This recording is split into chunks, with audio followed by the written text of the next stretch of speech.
rajim bismillahi rahmaani rahim ñu ngi nuyu ñeenti ñi yeewoo ci réew mi góor ak jigéen mag ak ndaw di rafet seen ànd ak rajo télévision Walfadjri rawatina seen émission diine ak jamono diine ak jamono ñëwaat tey ak sujet d'actualité boo xam ne laalaat na àddina bi yëngal àddina ndax itam mu ngi aju ci diggante Israël ak Palestine di taal goo xam ne day tàkk rek di gëmuwaay masta fay te itam ñun yaakaaroon ñoo ko war a fay itam ñoo koy faral di ko gën a taal ndax bi ci mujj mooy Donald Trump di président Amérique nga xam ne jàppoon nañ ne ci médiateur yi la bokk ñu war a dox ci diggante bi moom moo wax ne tànn na Jérusalem muy capitalu Israël te loolu di wax joo xamante ne démb ak tey ak ëllëg ci yam foo ko waxee rek ay bakkan war di rawatina nag sax am na ay palestiniens yoo xamante ne dee nañ ci te itam loolu nekk loo xam ne mu ngi jëm ci ñetti diine yi ñu fi gëm ci li ñuy duppee religion monothéiste di islam di christianisme di judaïsme ndax dañu fa nekk place boo xamante ne ñetti diine yëpp dañ faa tase loolu itam nekk loo xamante ne tey bokk na ci li tax mbir mi am sensibilité boo xam ne am na nuñ ci war a taxawee am nuñ ci war a waxee ndax itam Israël dafa nekk réew moo xamante ne digganteem ak arab yi dafa yàgg a métti te itam du tey ndax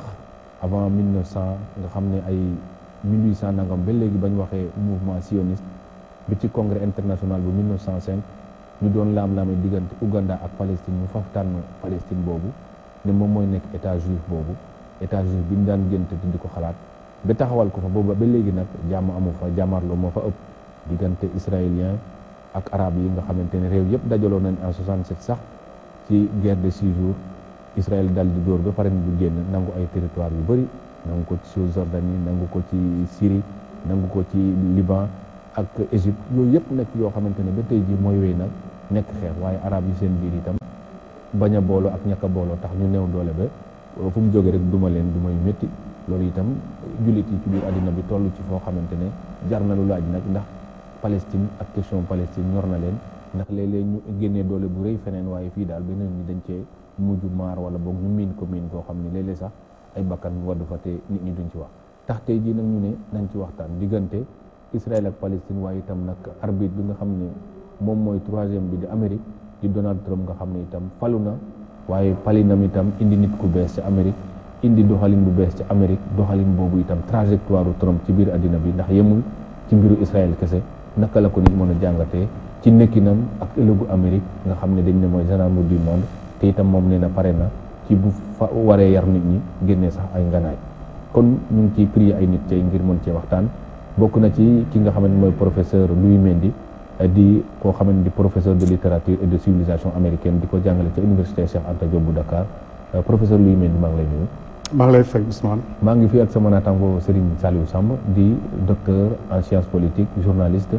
Serigne Saliou maa ngi lay nuyu. maa ngi lay fay Ousmane. maa ngi fi ak ki nga mooy docteur Seydou Kouma di enseignant nekk itam chercheur à la FASTEF moom itam bokk ci suñu gan yi tey ngi waxtaan mbir moomu docteur Seydou Kouma maa ngi lay nuyu. ok waaleykum salaam. ñu ngi xaarandi itam Bamba Ndiaye islamologue nga xam ne itam war na bokk ci waxtaanu tey bi kon mbokk yi ñu leen di gërëm di rafetlu seen teewaay ci seen télévision ak seen rajo Walfadjri kon mbiru Amérique tey ak déclaration Trump boobu am ni mu yëngalee àddina bi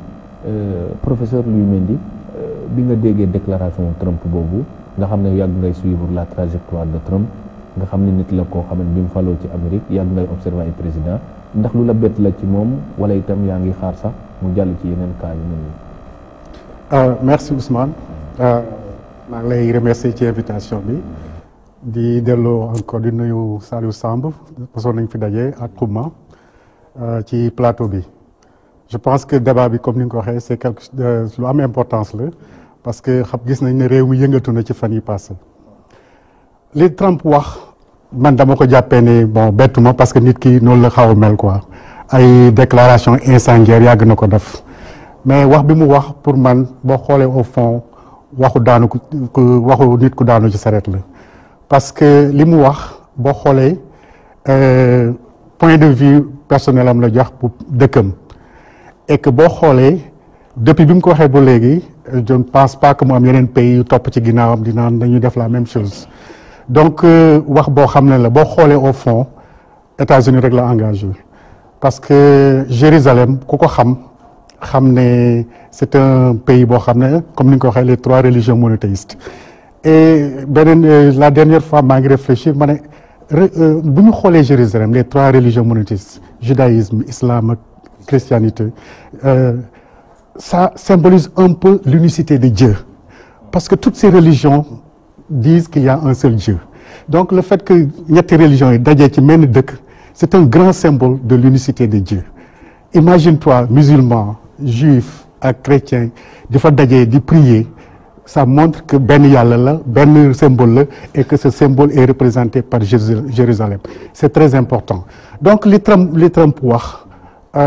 mën nañ ne peut-être Israël la arrangé, parce que bi mu ko waxee ba léegi Benyamin Netanyahu mu ngi tukki di jéem a xëcc ñeneen réew, mais man am naa ci yaakaar ne loolu moom du dem fenn. du dem fenn parce que réew yu bëri xam nañ statut Jérusalem, xam nañ jàmm ci lañ fa bëgg. Amérique comme ni nga ko waxee doon na ci dox jàmm, mais lii mu def du tànk jàmm. Donc boo bëggee jàmm da ngay jéem a fédéré fexe ba ñëpp déggoo, mais jël rek décision ne man décidé naa ne Jérusalem mooy nekk capitale Israël fàtte ñeneen ñi, loolu du waxu nit kuy defar. Donc bettuma tellement, mais xam naa ne aussi wax ji wax la rek. Et puis ni mu ko defee je pense que dafa bëggoon fay yenn problème avec ses problèmes avec les Russes, les élections qui en Alabama mu bëggoon détourner attention nit ñi pour ça, mais wax bi daal defe naa du dem fu sori daal. ci loolu laa ci am yaakaar. léegi professeur voilà. Serigne Saliou Samb, Trump nekk nit koo xamante ne comme ni ko professeur waxee nekk na une particularité dans le monde parce que déclaration yëpp c'est des déclarations incendiaires. Cette fois-ci nag mu laal foo xamante ni itam sensibilité religieuse la. Yow réaction pays yi ni nga ko jàngatee ak ni nga ko gisee est-ce que nekk na à la hauteur vraiment de l'affront, parce que nee na avis personnel mais aussi dafa engagé Amérique. jërëjëf Ousmane maa ngi lay nuyu di nuyu itam sama nattaango yi nga xam ne ñoo fi nekk Mendy ak Xuma ak sëñ Bamba mi nga xam ne xëy na ma annoncé ko sax mi ngi door a egsi. waaw xam nga mbir mi boo ko seetee càmbar ko man am naa ci lecture yi. benn bi mooy Donald Trump li mu def mais au moins am na benn mérite maanaam clarifier le débat wane na Amérique moom parloo na kon koo xam ne dañ laa waxoon ne yow da nga war doon ndey ji Cheikh wala nga nekk médiateur nga nekk première puissance du monde nekk gendarme du monde yàlla dénk la kattan ci wàllu arme ci wàllu économie ba ñu yaakaar ne war ngaa mën a tëdd ndey ji Cheikh fexe ba jàmm am yow nga ñëw parloo kon au moins nit ñi xam nañ bu baax ne tey ji Amérique bu Donald Trump moom nekkul ndey ji Cheikh war tamit nekk médiateur l'Amérique est disqualifiée kon loolu au moins débat bi leer na yaakaar naa sax booy seet Union européenne Federica Mogherini mi nga xam ne moo jiite seen diplomatie mi ngi wax naan maanaam jot na ngir Europe positionné wu ndax gannaaw Amérique moom dàq na boppam ndax disqualifié nañ ko parce que fi mu ne dana ma jaaxal ñu amaat beneen table de négociation boo xam ne Amérique moo koy jiite ndax buñ toogee d'ailleurs Mahmoud Abbas sax bi nga xam ne Trump wax na loolu moom dafa ne dootul recevoir yaakaar naa vice président bi fa doon dem Mike Pence ak ñu mel noonu ndax nee na Amérique daal parloo na kon wax dëgg yàlla nañ ko teg fële kon waxatuñ ay mbiram kon Amérique yaakaar naa premier mérite Donald Trump mooy clarifier le débat. waaye dama ne gis nga ni ko professeur waxee tam déclaration bi bettuñu ci ko xool ne Amérique di doxee ak tamit gëm-gëm bi nga xam ne nekk na ci maanaam la droite américaine ñi ñuy wax faucon yi wala ñi ñuy wax néoconservateurs yi nga xam ne ñoom bu yàgg ba léegi lii dañ ko doon laam-laamee xam nga Trump li mu def nii am na président yu ko fi jiitu yu bëri doon nañ ko wax waaye maanaam mosuñoo def la ñan franchir la ligne rouge Israël capitale indivisible mooy Jérusalem moom dafa ñëw rek moom xabaabal nee nañ ko sotal waaye gis nga bu ñu seetee doxalinu néoconservateurs yi yàgg na gis nga première guerre du Golfe bi mu jeexee lañ def réunion wax ñoom ne maanaam c'est un goût d'inachevé li ñu bëggoon des na ndax dëgg la génne nañ Saddam Hussein Koweït waaye dañ ko war a far mu jóge fi moom ci boppam ñu récupérer Irak ndax Irak boobu jamono boobu donte sax 4e armée du monde bi ñu doon wax exagération la woon waaye nekkoon na menace contre Israël kon ñoom seen projet moo doonoon ñu fexe ba lépp loo xam ne menace la ci wàllu Israël ñu jële ko fa moo taxoon biir première guerre du Golfe jeexee ñu ne war nañoo dem deuxième guerre du Golfe pour nag maanaam finir le travail moo tax gis nga ñu ñëwaat ak George Bush fils pour finir le travail ba gis nga la ci jot ñu mujj pendre Saddam Hussein waaye gis nga ba loolu amee itam dañ ne menaces yi nga xam ne moom lañ doon jàkkaar loolu am na yeneen yu des ñu identifier ci ñaar mooy léegi état islamique nga xam ne nañ moo toog bi kii daanoo Al-Qaïda daanoo waaye tam am beneen menace mooy Iran gis nga fi may wax ak yow projet contre l'Iran ba tey ñi ngi koy togg pareeguñu de gis nga fi mu ne Jérusalem étape la waaye ñoom gis nga le grand Moyen-Orient the great Middle East maa ngi wax ci contrôle professeur bi jàng anglais boo ko xoolee ñoom maanaam le grand Moyen-Orient bi nga xam ne mi ngi commencé Mauritanie ak Maroc jëm ba Indonésie jëm ba Afghanistan lay wax ñoom ne ni Moyen-Orient bopp dañ ko war a defaraat remodeler ko dugal fa démocratie bu ko defee démocratie bi nga xam ne moom lañ gëm ñun ci wàllu tubaab occidentaux yi mu dugg fa waaye loolu nag ñu benn optique boo xam ne nii pour contre peut-être l'islam wala contre arabe yi parce que tam xëy na léeg-léeg du diina la ñuy contre wala léeg-léeg la menace arabe la ñuy contre waaye daal fa am benn ordre boo xam ne nekk na ci ñoom boo xam ne gëm nañ ko ci jàpp nañ war nañ koo doxal kon moo tax ma xam ne moo wax ne doxinu Trump bi bettuñu parce que xamoon nañ ne fii lañ jëm waaye ba tey gis nga bu ñu delloo ci histoire am na ñetti repères yoo xam ne tim bëgg naa ko rappeler ñu rapidement rek duñu ko ci sa introduction bu njëkk bi mooy congrès de Bâle Théodore Herzl bi nga xam ne woote na congrès de Bâle moom moo njëkk a indi les bases pour maanaam récupérer li ñu naan terre sainte maanaam Israël ak Jérusalem boobu empire ottoman moo fi nekkoon mu dem ci ñoom pour jënd foofa ñu bañ waaye mu fexe ba lobby juif ñu fexe ba ñu jaay leen fa benn suuf gis nga tey ki ñu jaayoon suuf tey moo dem ba nangu suuf sépp xam nga ku ñëw ñu jaay la liberté war mooy kon gan nga fa kon bu ñu delloo rek ci histoire ak démarche yi fi ma ci jaar ñoom dafa fu ñu doon jaar waaye nag di naxante ba tey ñu àgg fii deuxième étape mooy le plan Sykes-Picot les accords Sykes-Picot ñëpp ñu jàng histoire ci côté boobu xam nañ ko maanaam britannique yi ak français yi ñoom ñi nga xam ne ñoo nekkoon colonisateur ci jamono boobu ñoo waxoon ci benn carte comme ni ñu defee rek congrès de Berlin séddoo Afrique ñu séddoowaat maanaam Moyen-Orient jël lu mel ni ay Liban ak Syrie jox ko France Irak Jordanie ak yu mel noonu ñu ne kon nañ ko dénk anglais yi kon accord Sykes-Picot tam benn étape la ci woon waaye ñetteelu étape ba mooy la déclaration Balfour 1917 ba mu ñëwee ba wax ne foyer juif war na am ci kaw suuf kooku déclic la woon ni ñu koy waxee ci lañ jàppee ne ñoom war nañoo mën a am suuf gis nga nag ci la laam-laame bi commencé ñu tudd Ouganda tudd Argentine ba sax gis nga troisième Reich ba mu ñëwee di massacrer juif yi tudd nañ fi Madagascar loolu li muy tekki mooy Europe seen bopp ñoom mosuñoo bëgg juif yi dañoo mës a bëgg pour ñu débarrasser wu ci ñoom moo taxoon ñu tudd Ouganda Afrique tudd Argentine Amérique latine bu tudd Madagascar waaye bu fekkente ne am na Europe moom lañ ko génn rek antisionisme dafa bari woon te loolu démb la woon ak barki démb ndax boo seetlee pogrom nga xam ne amoon na ci jamonoy Russie le protocole des sages de Sion nga xam ne Europe yàgg nañoo manifester ni ñoom bëgguñu juif ba ci sax Amérique am na président yoo xam ne ay kii antisémite la ñu woon mosuñoo bëgg am juif ci seen biir kon foofu lay daanee ci laaj bi nga laaj léegi nag fekk nañ def ay complot def ay lobby ba indi ko en Palestine terre de Palestine te tey ji am na sax historiens yoo xam ne nañ boo demee tey ci palestiniens yi fa dëkk boo leen toppee seen maam da nga dem ba ci Abraham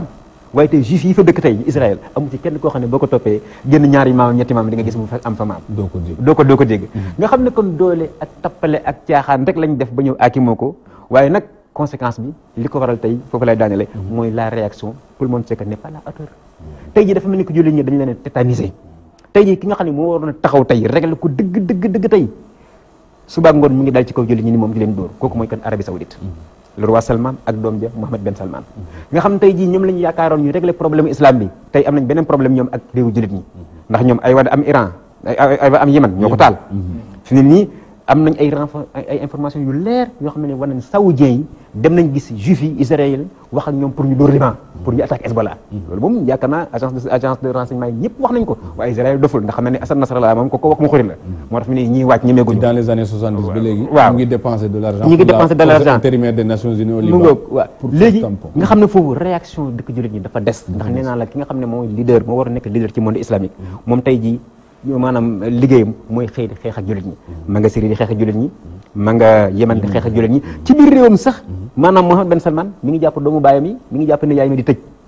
ci loo xam ne nii Amérique ko ñu ko digal yoo xam ne ni ñu ko pour ñu mën a contrer Iran bu yàggul moo Qatar aussi moo Qatar moo tax nag leadership bi nga xam ne Arabie Saoudite moo ko waroon a yor tey mi ngi ko échappé petit à petit boo gisee Turquie xaw ko récupéré Erdogan woote na benn réunion tey jii moom moo gën a jiitu tey moom moo gën nekk en verve contre l'Amérique nga xam ne nag wax dëgg yàlla bëgg na waaye ne doole ji mu waroon a am ndax conférence ba mu def woote fa nee na ñu reconnaître Jérusalem Est ñu woote ngir Jérusalem Est nekk capitale Israël Palestine écho bi nga xam ne moo la waroon am amu ko kon écho bi Trump wax moom moo gën a kii kon réaction bi fi ne nii dëgg la am na ay manifestation dëgg la am na ñuy lakk ay drapeau am na ñuy coow waaye fi ne nii maanaam réponse bi daal maanaam tontu gi àndut ak maanaam tooñ ji tollul ni waaye nag question mooy est-ce que jullit ñi tey ji fi ñu toll le monde arabo-musulman am nañ lu weesu def ay réunion am nañ lu weesu wax ndax Ligue arabe bi nga xam ne leader la ci bu ñu dajee seen biir condamnation la ñuy def ay accord de principe ci sax ñoom seen biir ñoo gën a jubóodiku rax ci dolli am na ci seen biir ñoo xam ne nii ay agence secret la ñuy liggéeyal Israël di liggéeyal Amérique. juboo ne dinañ juboo voilà kon dinañ ci delluwaat Serigne Saliou Samb. docteur Seydou Xuma kon tey lañ doon wax ca Barack Obama ca à l'époque Serigne Saliou da ko fàttali maanaam tey Barack Obama dafa mel ni dafa astafurlah kii Donald Trump dafa wax loo xamante ne politique Amérique dañ ko doon doxal moom moo ñëw jiital wax à la action bi parce que amoon na ay temps ñu ne l'absence de nuance dans la diplomatie de Barack Obama mu mel ni absence de nuance boobu nag moom au lieu mu def ko ci ay jëf da koy wax est-ce que kon tey nekkul une continuité rek boo xamante ne Amérique yàgg na di matt ci mbiru Israël ak Palestine. jërëjëf bismillah salaamaaleykum wa rahmatullah maa ngi leen di nuyu sama collègue yi ma bokkal plateau bi di nuyu seetaan ni ñu ko waxee raakaar naa ñun ñëpp mën nañoo dëppoo ci ne wax bi bettuñu man personnellement comme ni ko monsieur Mendy waxee monsieur Samb bettuma parce que Trump noonu mooy naturel mais li ma ci jaaxal du rek c'est une continuité par rapport à la politique la grande politique vraiment voie bi nga xam moom la Amérique am par rapport ak question palestinienne wala Israël effectivement c'est une continuité seulement dafa ñëw ci période boo xam ne boo xoolee ci sama gis-gis analyse bopp adduna bi dafa mel ne dañuy def benn opération boobu ku ci ne da ngay dellu ci sa bopp on est en train de se replier sur nous-mêmes Trump dafa mel ne loolu lay woote c'est un néoconservateur dafa mel ne li mu bëgg mooy Amérique delluwaat ci boppam naka jëkk voilà loolu nag mooy menace bi gën a grave ci adduna bi parce que bu ñuy wax adduna bi dafa war a gëndaloo nit ñi nekk benn ñu am développé li ñuy wax la paix et le vivre ensemble muy ñaari valeurs yoo xam ne Nations Unies looloo ko fi bàyyi yow ngay ñëw di def déclaration yi li muy waree mooy Amérique da nga bëgg mu delluwaat ci boppam fu mu doon wane dooleem ci di ko mayee mu téye ko def na ko ci UNESCO def na ko ci yeneen contribution yi mu doon def yëpp léegi daf est en train de voir nan la koy defee gis nga coow li mu indi. waaw accord ci environnement génn na ci voilà. déclaré na Jérusalem capitale Israël. voilà bu yàggul itam mu ngi menacé Corée du Nord. voilà mel ni daal menacé Iran daka jekk ci la nekk. ba pare UNESCO je crois que dañuy geler seen i contribution ak yu mel noonu. ça veut dire que dafa mel ni dynamique bi adduna bi jëloon naka jekk pour aller ensemble Amérique en la personne de Trump. moom moo ko bëgg a remettre en cause mais je dis encore que mën na nëbb benn tactique kese professeur juñu na ko léegi tactique bi mooy lan il faut demander plus pour avoir le moins loolu c'est une stratégie également donc si question palestinienne bu bëggee yëngal tout le Moyen-Orient et envisage encore le plus grand Moyen-Orient il faut mu yëngal yu mel noonu pour que ci négociation yi au lieu mu perdre place du ko perdre au contraire dafay gagner davantage de place absolument on est obligé de travailler avec lui Amérique faaw mu bokk ci négociation yi kenn mënu ko ci génne parce que position de force bi mu def la donc c'est vrai que nit ñi dinañ réagir ne de facto génn na boppam ci négociation yi parce que c'est un parti pris mais il a toujours été États-Unis musul ñàkk a nekk kuy faral Israël doomam la mais de mon point de vue tactique la pour relever affaire bi demande moom bu demander lu fort pour que bu ëllëgee mu mën ci am tuuti et puis mu reléguer yenn avancées yi di ko dàq ba nga xam ne en attendant Israël dina gën a jekku dina gën a toog et je crois que c'est une provocation également vis-à-vis des pays arabes et surtout ñi nga xam ne tey ñoo nekk les forces yu gën a am doole ci Moyen-Orient ak Golfe bi notamment l'Iran parce que bu fekkee dafa bëgg a toucher mobiliser Arabie Saoudite ba mu def li mu def Yémen mu def ko Liban ci Hezbollah li muy tekki mooy balaa ñuy àgg foofu dina perturber Moyen-Orient bi ba nga xam ne moom les cartes là voilà moom moo koy jouer je crois que pour man tactique la mais nag génnu ci seen agenda ñu yeexee ko ak ñu gaawe ko yëpp l'essentiel mu États-Unis du mës a bàyyi Israël mais li mu wax nii nag c'est un affront boo xam ne vraiment Nations Unies la ko def Nations Unies ci boppam la ko def am na je crois que c'est l'Union européenne ñu ko wax ensuite il y a d'autres qui l'ont dit ay décennies ñuy négocier di avancer benn personne ñëw bëgg ko détruire loolu je crois que donc maa ngi xaar bu Nations Unies dajee wala le Conseil de sécurité lan la ñuy wax parce que Nations Unies dafa mel ni feebaroon na Trump moo ko nar a rey parce que nee na sax buy financer force G5 du Sahel sax nee na du jaar ci Nations Unies mais day def accord bilatéral yooyu. voilà dafa nekk loo xam dafa mel ni moom dafa ñëw pour contourner ça. c'est pour jouer sa carte. c'est pour que les États-Unis restent encore forts. et encore les nekk maître du jeu. waaw loolu nag kenn mënu ne c'est pas légitime de sa part. mais lan mooy suñu force bi mën a tontoo. c'est ça la grande question. parce que fi may daaneel mooy rôle Arabie Saoudite mbokk mi wax na. wax dëgg yàlla da ngay sax rus. waaw da ngay rus mais ça ne commence pas aujourd'hui. ça n'a pas commencé aujourd'hui. waaw li ñuy wax. deuxième guerre du Golfe yëpp. la base américaine. jeex na xam nga jël sa sécurité jox ko am réew. boo xam ne pour yow yaay symboliser l'islam te pour jullit yi kooku mooy symboliser contraire de l'islam. déjà loolu c'est un aveu lu leer la donc Arabie Saoudite jógu ci loolu ñu xam ko wala ñàkk ko xam jógu ci loolu li ci gën a grave mooy guerre yi muy mëne nag ci biir jullit yi te États-Unis di ko ci jàppale ay jullit encore dem jàpp ànd rek ci moom ñuy xeex ay jullit te dégg ko condamné du Nations Unies du keneen ñëpp ngi ne pat waaw donc ça veut dire que États-Unis ils sont en train de réussir leur stratégie c'est ça le drame et malheureusement nous on est là comme spectateur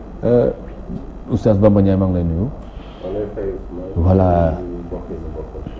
yegg si nga ci plateau bi nga xam ñu ci waxtaane diggante Palestine ak Israël waaye rawatina nag ki ca dugg di Amérique ñu dugaloon ko ci waaye itam moo dugal ci bopp dugal ci tànk bi tey jii bi muy feccee sax mooy bi ñëpp doon ragal tey ñu toll ci foo xam ne nit ñi dañuy interroger wu le fanatisme pro-israélien de Trump nga xam ne jëkkoon na faa dem visite avant muy def déclaration bi wala moom dafa nekk fanatisme pro-israélien wala dafa nekk quoi il est venu pour secouer le monde ndax lu mu ci am comme ni ko docteur Seydou Khouma waxee yow naka nga jàngatee déclaration boobu bi mu ko waxee ci islam. waaw Ousmane gannaaw ba ma nuyoo mbokk yu baax yi moom bokkal plateau bi nuyu itam ñi nga xam ne ñi seetaan li ñu déglu partout ci àdduna bi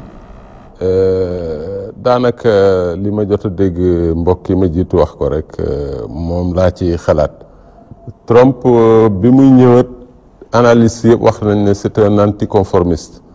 moom daanaka dafa ñëw pour jalgati li fi nekkoon c'est pas ce grand intellectuel aussi koo xam ne danay def ay finesse ci ay jëfam moom na mu xalaatee la koy defee de manière brute pour ne pas dire brutale alors ku mel noonu nag nga xam ne wane woon na boppam laata muy ñëw ci anam yu bari li mu doon jëflanteeg jigéen ñi bi mu nekkee candidat sax boo ko laajee la mu xalaat la lay wax yii yëpp presque waxoon na ko mais dama jàpp ne relation États-Unis ak Israël jiitu na sax nag Trump en vérité parce que bu ñu fàtte ne li Trump siiwal congrès américain moo ko jëloon 1995 ñoom ñoo jëloon benn acte reconnaître Jérusalem comme capitale de l'État d'Israël préconiser aussi États-Unis transférer ambassade am yóbbu ko Jérusalem mais ñu dugal ci biir ab sew-sew président yi ñoo ko war a exécuter mais may nañ leen ñu di ko renvoyer par 6 mois président yi fi jaar yëpp boo xam Bush la Bill Clinton ba ci Barack Obama mi d'ailleurs Trump wax na ko ba mu def déclaration bi nee na ñi ma jiitu woon defoon nañ promesse bi ci seen campagne waaye teniruñu ko man defoon naa promesse bi et je vais la tenir donc loolu mooy différence bi donc pour dire que mi ngi ba tey ci sillage politique américaine Amérique nag jaaxaluñu c'est pas la première fois ñuy fol ay cow-boy comme président de la République boo jàpp pour sax ne peuple bi yëpp ay cow-boy la ñu xaw a doon donc loolu dafa nuroo ak peuple bi dafa nuroo ak Amérique Donald Trump aussi doxalinam bii muy def sorewul ak li américain moyen bi di xalaat ma yaakaar ne bëgg na aussi c'est vrai parce que Amérique dafa tolloon ci phase bu doy waar parce que dañu nekkoon di redessiner une nouvelle carte géopolitique mondiale mu xaw a jafe li ko jafeel moo di lawoon waneeku na bu njëkk ay état yu ñu coloniser ñoo fi nekkoon wala ñu nekk sous protectorat léegi phase booba dépassé nañu ko egsi nañ ci ay état indépendant même bu indépendance bi amul solo ci anam yu bari aussi am na yennati état yoo xam ne ñoom rëcc nañu mbuumu njaam googu te ñu ngi wane seen bopp di ko fësal zone d'influence bi nga xam ne mooy Moyen-Orient yàgg nañ di ko xalaatal ndax importance stratégique bi mu am ndax itam ressources ya fa nekk te ñoom ñu dépendre lu bare bari ci ressources yooyu donc yàgg nañ di ko bàyyi xel di ko xalaatal dama yaakaar ne sax implantation Israël ci logique boobu la xaw a dugg naka la ñuy def parce que ñoom seen logique mooy bugguñ ci yeneen réew yi ay état homogène yu yaatu Afrique yàgg naa di ko wax ñi ngi am plan créer fi un état Touareg ci côté Mali bor yooyu pour séparer comme Touareg yi dañoo am Burkina am Libye am Maroc am Algérie am Mali am Mauritanie ña nga leen fay wutal jéem a wutal ab état mu xaw a nekk état tampon boo xam ne ñoom ci des bases on peut même dire raciste lañ koy xaw a teg très bien manipulable à tout moment mais di ko contrôler aussi ñeneen ñi fële ci Asie boo seetloo diggante ay Syrie ak Irak ak Turquie mi nga xam ne jaaxal na leen ñu nga fay jéem a créer beneen état aussi ak seeni pexe kon état d'Israël ci logique boobu lañ ko créé woon pour effectivement séparer les états arabes mais créer leen aussi ku leen di contrôler et réussir nañ ko parce que plusieurs boo xoolee guerre yi Israël mené contre les états arabes rek ci ngay xamee ne ñoom ñoo ko téye ñoom ñoo nekk ci gannaaw guerre yi chaque fois que état d'Israël xaw a kii rek ñu dugal ci seen loxo am na sax ñu dem ba foog ne Israël njuuma la alors que sori na ko man liggéey naa guerre 73 quelque temps après daf fekk may liggéey comme traducteur ci ambassade d'Égypte notamment au bureau militaire général bi ma doon liggéeyal di ma wan nu armée égyptienne gënoon a ëppe doole armée israélienne ci guerre boobu et que mënoon na ko liquider en moins de 5 jours mais ci ay décision moom ci boppam moo may wax ay décisions yoo xam ne kenn xamul fu muy jóge moo tere ñu duma ko duma yoo xam ne dafa doon leer mu ne ma rek dama lay jox ay indices yoo xam ne même un profane mën na ko comprendre mu ne boo xoolee guerre 67 ba maréchal Amer ma ko jiite woon dafa xaru après guerre bi mu jiite woon armée égyptienne mu ne ma guerre 73 bi général Mohamed El Ghazali mi ko jiite woon dafa déserté daw dem Libye génne na ses mémoires il a raconté beaucoup de choses pour dire que Amérique jeu bu mag la fay def te jeu bi nag mënut a réussir lu dul dafa am ay état arabe yu mu donte di ko jaarale ci ñoom Égypte mujj nañ ko teg pression teg koy coono ba nga xam ne mënatul ba mujj jébbalu venu frères musulmans yi bi ñu gagné ñu war leen a jële foofu par la force indi Sisi par la force aussi def ay massacres yu bari alors tax na ba Égypte moom jébbalu na carrément ci ñoom te Turquie bi sax gis nga ñu ngi koy fexeel nekkul ci jàmm bien sûr léegi seen cible mooy Iran ak Turquie loolu c'est clair depuis longtemps Arabie Saoudite moo xawoon a di def nii il est vrai que musta def nii sax bu leer waaye daan na def nii mais depuis arrivé avènement wu doomu du ma wax sax buur bi ci boppam Salman le roi mais son fils Mohammed Ben Kouchner da ko yenn arab yi tuddee parce que nee il est plus américain que saoudien moom ak Mohammed Ben Zayed bu Émirats arabes unis ak Kouchner jarba goro Trump ay xarit lañu inséparable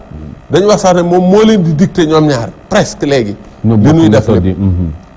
Mohammed Ben Zayed ca Émirats arabes unis ak kii boo gisee embargo bi ñu door Qatar ak lépp lu ñuy def rek ñoo cee ànd daanaka bokk aussi façon bu ñu koy defee donc loolu mooy musiba mi ñu fexe ba Arabie Saoudite jébbalu comme ni ko docteur waxee nga xam ne dafa nekkoon symbole ci monde islamique bi lu mu bon bon ñu di ko xoolee mu fexe ba mu jébbalu boo ngeen seetloo Trump dafa njëkk a def visite foofa avant même ñuy door embargo bi Irak ba nu fa jógee rek la embargo bi ñëw yeneen ak yeneen ñëw donc c'est clair sax am na plan bu tëral tuddee ko vision 2030 pour l'Arabie Saoudite il est même prévu de changer l'enseignement ci Arabie Saoudite d'en faire même pour certains une république laïque c'est ça le grand plan ubbi na salle de cinéma yi permettre yu bari mi ngi jëm kanam donc loolu mooy li nga xam ne moo fi am le seul espoir bi am te loolu mat na noté te xàmmee aussi ñaan lañ ñi fay résister yàgg naa ko wax mooy Iran ak Turquie et il se trouve c'est pas un hasard que duñu ay état arabe turc ku xam Turquie xam ne depuis l'empire ottoman ils ont une longue civilisation te xam nañ bu baax la ñuy def États-Unis coow lu mu bari doo mës a dégg mu ne laal na Turquie parce que Turquie ni mu leen di menacer ak ni mu leen di waxee naw la leen def defu leen leneen dama mës a dem Turquie di leen laaj pourquoi vous vous fatiguez pour adhérer à l'Union européenne ñu ne ma duggewuñ ko dara lu pour jiite ko parce que ñun Union européenne mel ni réew fa am doole muy Allemagne te Allemagne ñun ñoo ko ëpp doole parce que bu dee ci économique leen ëppale wuñu lenn te population 40% yi ay turc lañ donc kooku mënuñoo tenir tête buñ fa duggoon on va être le leader de l'Europe et alors donc ñooñu leadership mondial sax la ñuy xëcc waxuma la leadership régional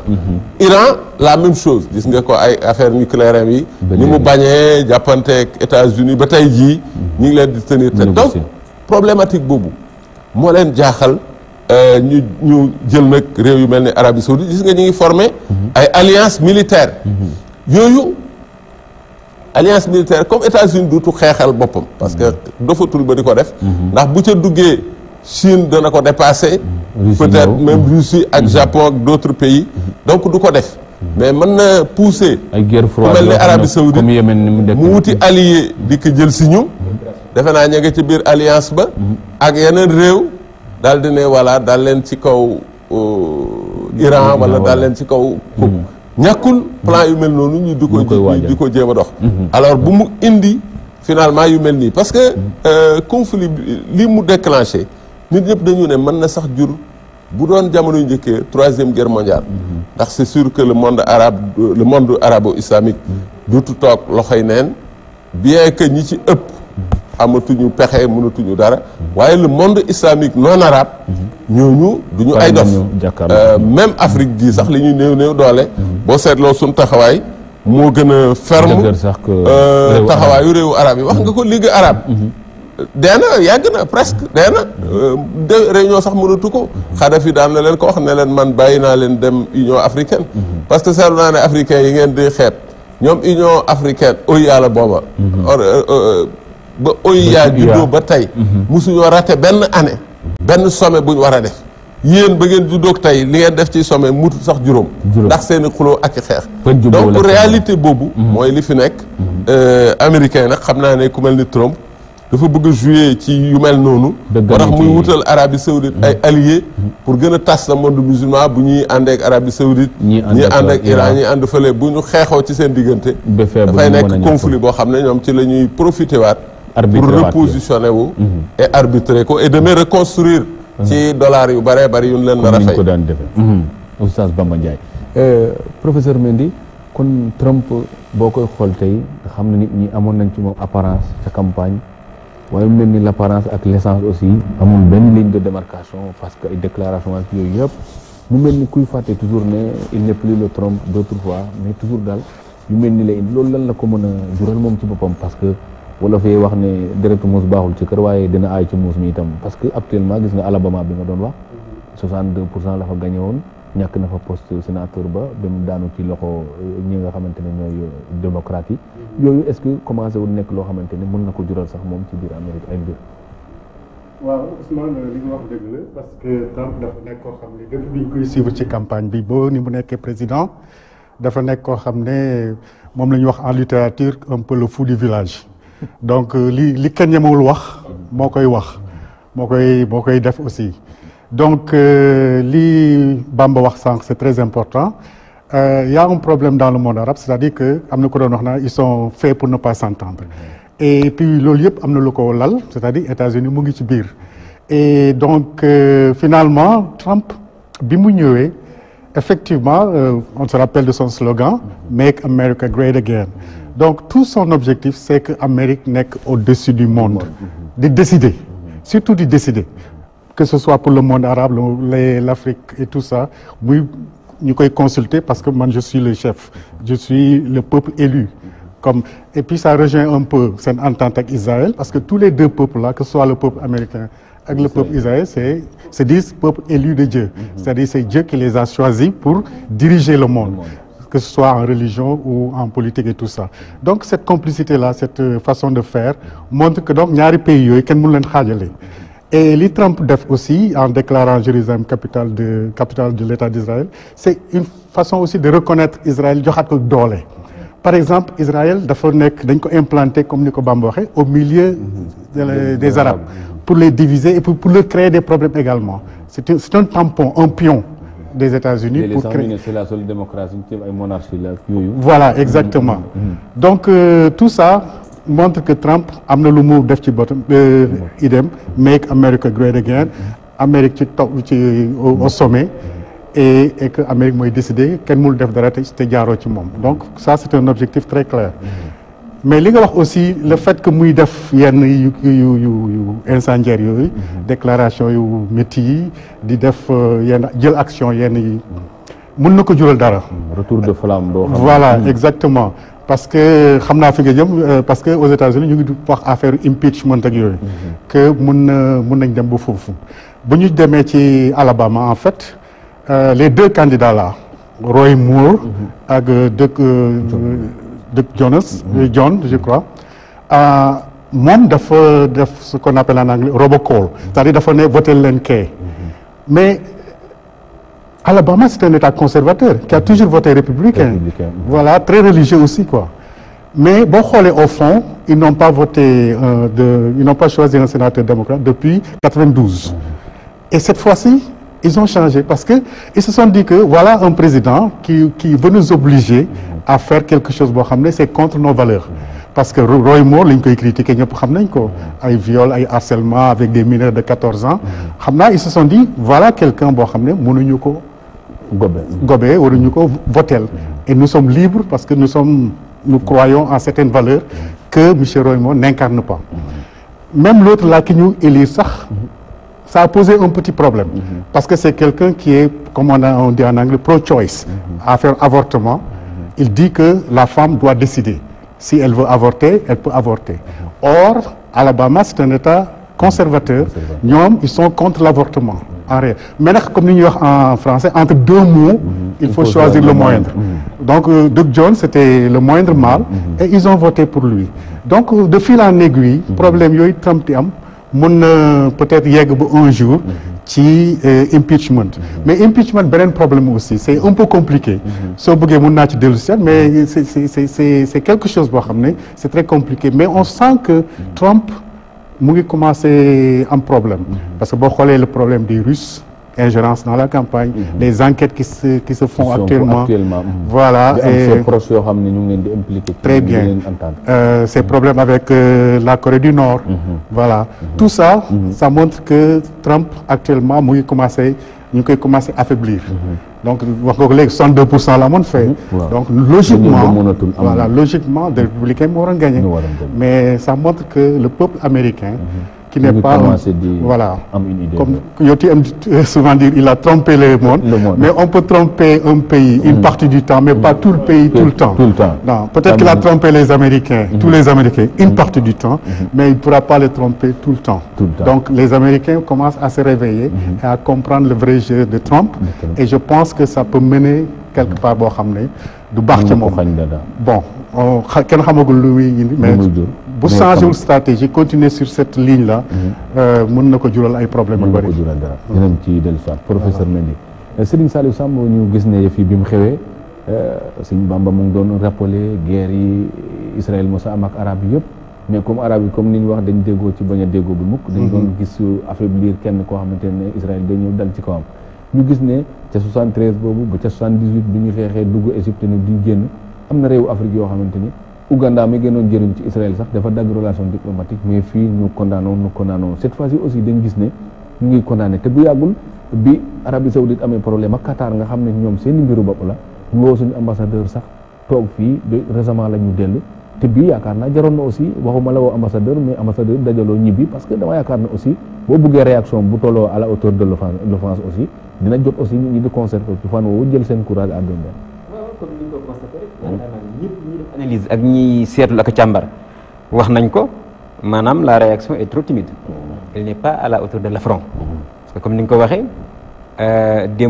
barki démb bi nga xam ne Arabie Saoudite am na ay problème diggante ak Qatar ci problème yoo xam ne daanaka ay tappale rek moo ko lal wala boog américain ñu leen ko imposé dafa am suñu réew fii ci Afrique yoo xam dañoo xëy rappeler seen ambassadeur mel ni ki ñooñu Amérique moo leen ko digal wala Arabie Saoudite moo leen ko digal ñu ànd ci xadar goo xam ne nii demoon na ba jaaxal ñëpp sax Sénégal sax analyse politique yi dem nañ ba naan est-ce que président Macky Sall déglu na conseiller mi wala est-ce que maanaam xëy rek jël décision te booy seet loolu du woon guléet ndax démb barki démb Arabie Saoudite ba mu ko nee nañ dem guerre Yaman dafa xëy rek préparer contingent pour ñu dem guerre yi waaw diggante bi nag lay nay complication ba nga xam ne mënta dem xoolal tey ji bu fekkonte ne troupe sénégalaises yi ñi ngi Yaman di xeex kon tey ban jéye lay indi ci suñu dëkk yi moo tax nga xam ne dirigeants yi war nañu di ànd ak tey waaye gis nga loolu itam ba tey leeral fi rek mooy gis nga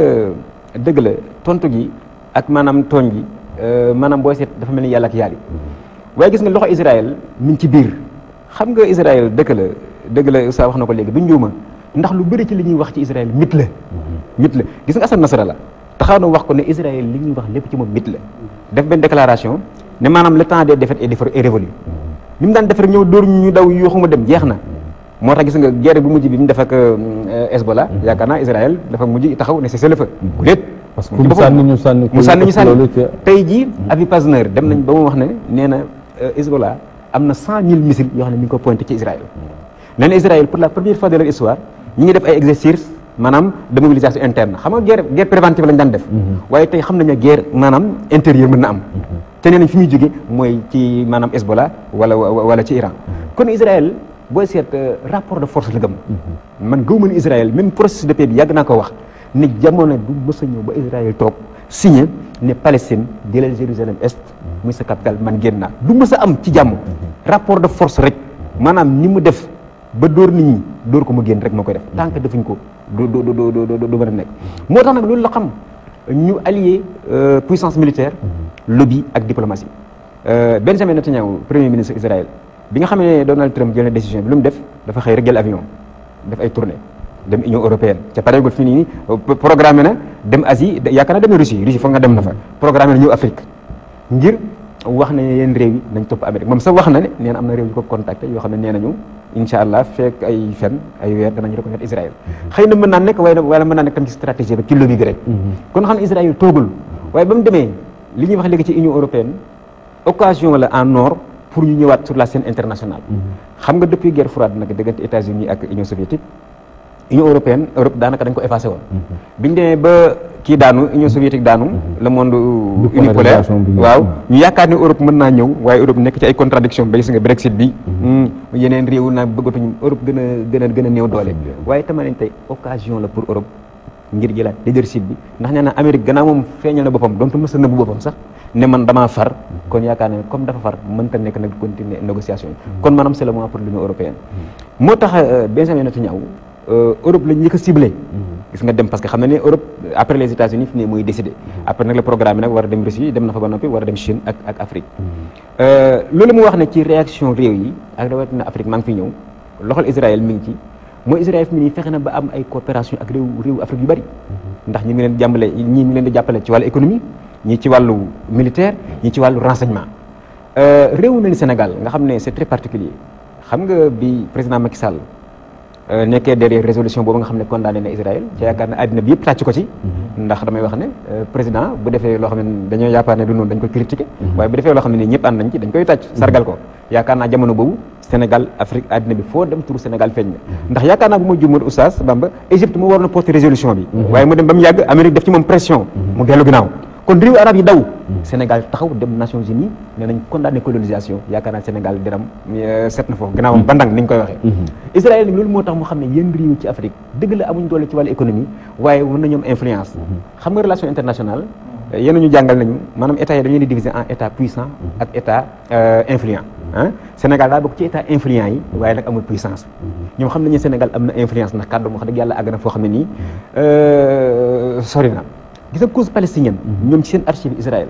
ñoom dem nañ ba poser question ne waaw Sénégal lan moo tax mu am xadar gu mel nii ci Israël suñu mag yi fi toog mën nañ ma corriger bu fekkente ne li may wax am na ci njumte yaakaar na suñu Fallou Mbacké bokk na ci ñeneen njëkk a soutenir yaakaar na am na jamono ñu jël 2 millions jox leen ko jamono boobu million mi ngi mel ne milliard Serigne Cheikh Mbacké Gaïndé Fatma topp ci loolu Mame Abdou Aziz Baye Niass yaakaar naa boo demee Medina Baye sax am na benn journée boo xam dañ koy déggee à la cause palestinienne yaakaar naa am na fi benn ay quartier ay mbedd ci Dakar yu ñu tuddee Arafat Yasser Arafat foog naa bu ma juumul xaw ma ci wala ko jële Oustaz Bamba xaw ma mu ngoog waaw mu ngoog yaakaar naa Senghor moo ko njëkk a jox passeport diplomatique bi nga xam ne OLP ñu ngi koy embargo muy commencé tukki fukk ci àddina bi kon Israël posé nañ question ni réew Afrique yi dëgg la dañoo jàppale seen mais Sénégal moom nag daf ñu gën a jaaxal moo tax dégg naa jamono yu Abdou Diouf ñoom bi ñu toogee def seen état major ne dañoo bëgg a am relation diplomatique réew Afrique yi am nañ ku ñëw taxaw mais Sénégal d'abord waaw Sénégal d'abord yaakaar naa ci carte diplomatique sax Sénégal nee nañ bokk na ci réew yi ëpp ambassade ci àddina bëgg ambassade Dakar ndax nag sur le plan géopolitique daa nekk ouverture ak entrée maanaam Dakar boo fi jógee mën ngaa dem Europe mën ngaa dem Amérique mën ngaa jaar ne dem ci réew arabe yi booy dugg Afrique mën nga fay jaar kon dafa nekk point stratégique moo tax tamit loolu may attirer attention suñu dirigeants yi rawat na jamono bi nga xam ne Oustaz wax nga ko pétrole baa ngi ñëw ci gis nga merci waaw puissance yi gis nga ni ko xam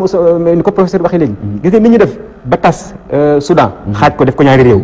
ni ñu def ba tas Érythrée wala Éthiopie waaw fexe ba mu def ñaari réew commencé woon nañ ko ci Casamance rawat na bu pétrole bi génnee ñoom amuñu sentiment intérêt lañ gëm gis nga tey pare nañ pour ñëw tas Sénégal ngir ko contrôler intérêt pétrolier yi moo tax ma xam ne fi nii war nañoo gën a soññ suñu dirigeants yi ñu gën a vigilant ci loolu waaw pour avant ñu jël nga xam ne kon lobby Israël yi fi nii lu nekk ñu ngi koy def parce que xam nañu l'Afrique tey jii fii ma lay wax c'est le continent de demain loolu ñëpp sax xam nañ ko ndax croissance bi ndax Afrique rente yi mu am ñetti rente yi ñu koy wax maanaam rente démographique maanaam Afrique population bi dafa jeune ay ndaw lañ te dañuy màgg ñaareel bi mooy rente énergétique ndax nee nañ Afrique am na pétrole mooy yor 3e réserve pétrole après Moyen-Orient ak Amérique latine te pétrole bi mu am pétrole de qualité la ndax yàqaguñ ko 3e rente bi ñu ne rente stratégique xeex bi ñuy xeex ngir Boko Haram ak terrorisme yaakaar naa G5 Sahel ak yooyu yëpp xam ne moo tax ñëpp a soxla Afrique c'est un marché aussi gis nga am na président yu bëri ci Afrique seen sécurité personnelle ak sax formation militaire bi ñuy def Israël moo leen koy jox kon gis nga moo tax xam ne Israël dafa am ñu mu téye moo tax réaction bi Ousmane nii rek la mën a demee ndax ko am sànqal am sa kersa ñu bëri il faut ñu def ay condamnation de façade parce que seen dëkk dafa am ay jullit waaw il faut que nag bu ñu ko deful nag mu xaw doy waar ñu ne on condamne sur le plan des principes waaye nag wax dëgg yàlla mbir mi dafa nooy dafa ànd ak téye goo xam ne nii wax dëgg yàlla dafa mel ne dañoo encouragé Donald Trump te bu fekkente ne nii condamnation bi ñuy continuer nii maanaam di ñàkk di faible dama yaakaar ñu encouragé parce que fii nii Donald Trump li mu ko def dëgg la am na yeneen réew yu ko xalaat de bokk na ci Hongrie xam nga Hongrie moom carrément moom dafa na woon sax dëkkam jul dugg fa am na yeneen réew ba ci Afrique yoo xam ne nii mën nañoo tromper Donald Trump est-ce que rek danañ àgg comme ni ko professeur Mendy waxee léegi ñu dem ba foo xam ne danañ inverser ordre international bi xëy na duñ fa àgg ndax luñ mën a def doole ci doole rek lañ koy teg waaye assemblée générale des nations unies bu ñu fa demee toujours rek majorité de voix bi moom wax dëgg yàlla li mu jàpp mooy Jérusalem Est mooy nekk ay la capitale Palestine. Serigne Saliou Samba docteur Seydou Xuma ñu gis ne mbiru Israël wala sionisme wala lépp lu laal juif ca teel avant ñu leen di defal état lañ leen wutal ay encadrement garde-fou yi leen di protéger parce que fexe nañ ba indi délit bu tax mënoo critiquer sax waxuma la def dara juif maanaam antisémitisme boo critiquer ñu ne antisémitisme yoon mën laa toog beneen côté bi ñu fexe ba wutal leen loo xam ne mën nga rey impunément ay assaillants lañ leen di tuddee ay terroristes loolu aussi nga xam ne vraiment le respect de l'humanisme bu manqué noonu aussi ci àddina bi naka lañ ko mën a corriger ba mucc ci mel waaw xam nga loolu yëpp ci doxalinu États-Unis lañ bokk ak puissance yi nga xam ne ñoom ñoo ànd ak moom parce que boo amee doom dénkaane ko ci kër goo xam ne yow yaa ko tàmmul sa bopp imposer leen ko il faut yow yaa leen di wax règle yi ñu koy yore Israël doomu États-Unis la ñu ak Occident sax la ñuy wax États-Unis da ci gën a rek parce que Grande-Bretagne mu ngi ci ginnaaw buñ ko fàtte parce que projet bi je crois que ci moom la déparé woon donc Occident moo ci am intérêt te intérêt bi c'est à la fois géopolitique économique et tout duñu ko mas a bàyyi donc il faut ñu képp koo xam ne dañu gis ne menace la pour Israël dinañu wut pakk boo xam ne doo ko mën a jéggi loolu c'est sûr boo demee bu jéggi ko ba dal seen kaw it bëgg a dal ci kaw Israël ñoom dinañ ko ngemb ba yow doo attan doo mën a àgg ci kaw loolu jàpp naa ne c'est légitime parce que boo nee lii damay suuxat garab te nit ñi du fi sampu il faut nga am doole joo xam ne mooy tax garab gi sampu fi donc États-Unis mu ngi ci logique am loolu amul benn problème dafa am ñetti facteur wala ñeent yoo xam ne saa soo bëggee jaxase adduna bi rek yëngal ko diine ci la bokk ethnie ci la bokk économie ci la bokk mais surtout li ñuy wax le pouvoir politique waaw parce que ci pouvoir politique ngay jaare pour que yooyu yëpp nga mën ko def xam nga mu ngi wax sànq bay tudd sax Sénégal ci Casamance yaa ngi dégg yeneen pays ci les Rohingyas et autres là facteur religieux ma nga foofu maanaam loo dégg ci adduna bi rek boo xoolee ñeent yi daanaka di génn ci te ñi koy yëngal c'est les grandes puissances ci Moyen-Orient nag facteur bi ñuy gën di jouer levier yi ñuy gën di activer mooy ñaar yooyu levier économique nga xam ñoom ñoo ciy jariñu mais surtout ci diine lañ koy jaare pour tas affaire li ci laxasu mooy ethnie moo tax man damay désolé wu tuuti bu ma déggee démb discours le président palestinien Mahmoud Abbas ci sommet OCI bi mu toujours dama koy faral di wax dama koy wax ak étudiants yi may liggéey nañ def ndànk ci notion wu arabo-islamique couteau à double tranchant parce que bu fekkee dafa jur ñu écarter ñi ci des c'est dangereux bu fekkee dafa jur man musulman africain ma identifié à l'arabité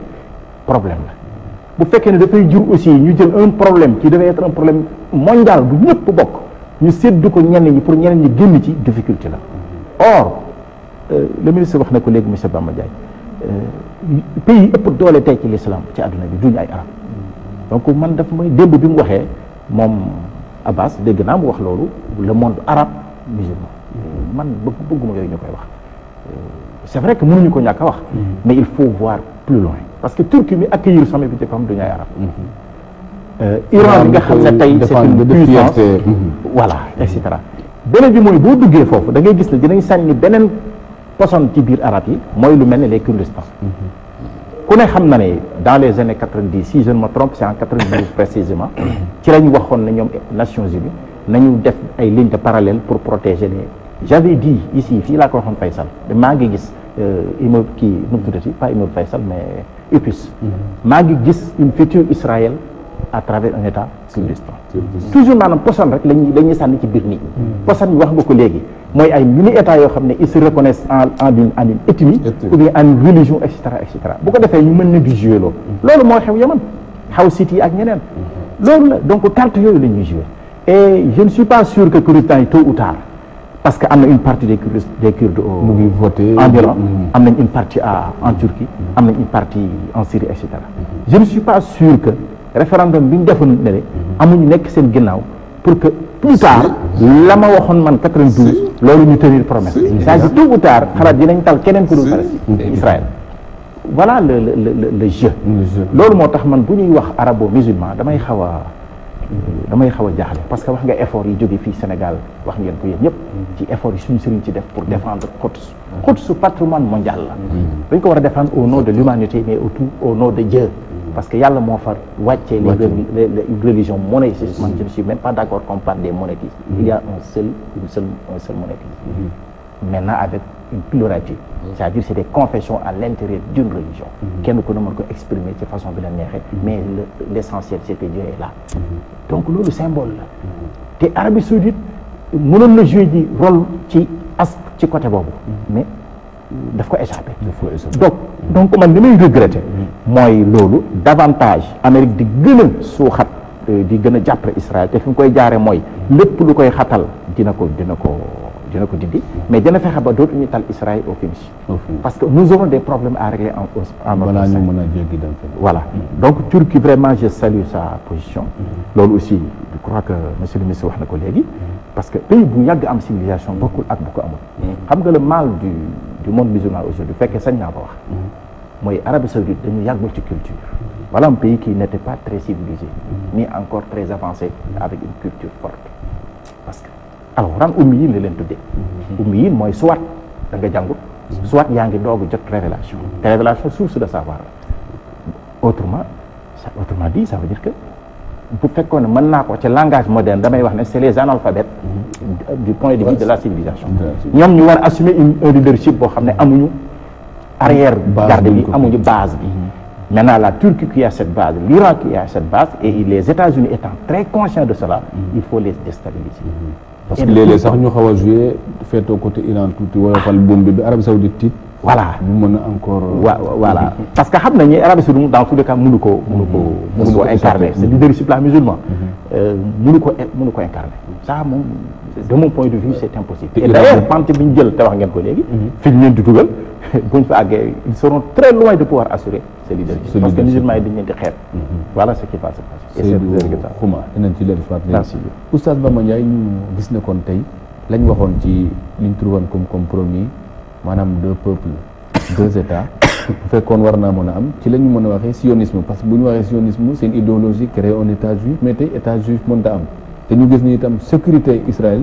mu ngi dépendre ci ñu nangu ñaari état yi parce que tant que ñu ngi koy morceler def territoire occupé aussi réalité bi ngay gis day continuer di am te itam dafa ànd ak un non respect d'humanisme boo xamante ne dafa gën sax métti jullit yi parce que ñu ngi rey palestinien foofu est-ce que tey neex na sax dégg ngay définir sionisme ak lañ ca waxoon ak li fa xew actuellement amul contradiction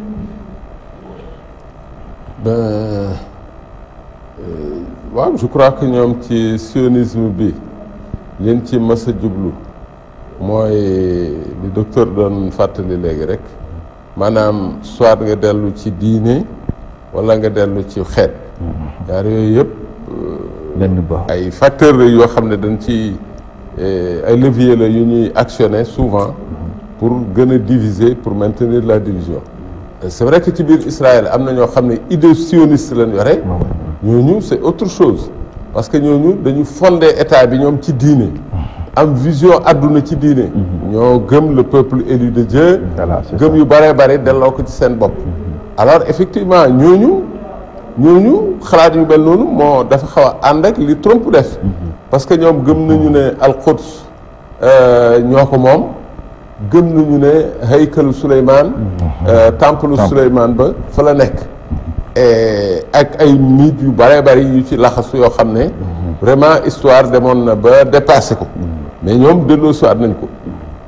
ndax même Jérusalem bi xam nga même Jérusalem est bi ñuy laaj ñoom moomuñu ko au fond parce que loi internationale li mu tëral tey résolution conseil de sécurité yi muy Jérusalem benn kenn moomu ko statut international la yam si Jordanie dañ ko dénkoon bële la Jordanie dañ ko dénkoon côté ouest bi mu yore ko Israël ci après guerre 67 la nangu côté est bële enfin guerre 48 ba sax la ko nangu occupé côté est bi ñu jox nii lay côté bële mais guerre 67 mu boole ñaar yëpp faf jël daal dina moo akki moo ville bi donc loolu ko wax mais ba léegi nii texte su Nations Unies yëpp reconnaître wul Jérusalem kenn moo ko moom statut international bu moo fa nekk bu ñu koy kii dañu koy partagé jox Israël état d'Israël lii état palestinien ba ñuy créé ji ëllëg ñu jox ko lële loolu mooy danger sax décision Trump bi parce que day violer en même temps aussi texte résolution des Nations Unies ak le droit international mais idée sioniste boobu je crois que non seulement mi ngi ci gannaaw mais xam nga lobby juif yi nekk États-Unis aussi daf cee bari ñoo xam ne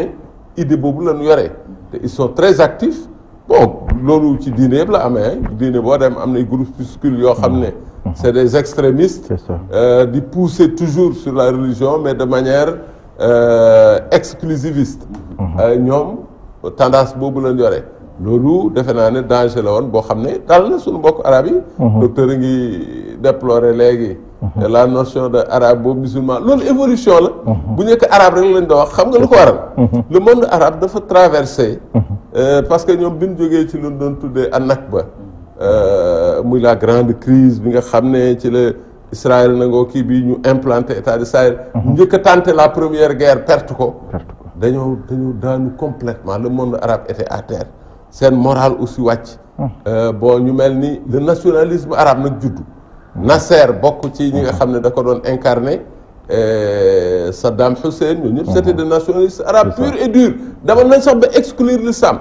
Saddam bi mu sonnee la dellu soit islam ci texte yi mais bu njëkk dana wax Baath Hizbul Baath le parti Baath c'est un parti laïque du def benn référence ci l'islam ñoom nation arabe lañ gëmoon et la force de la nation arabe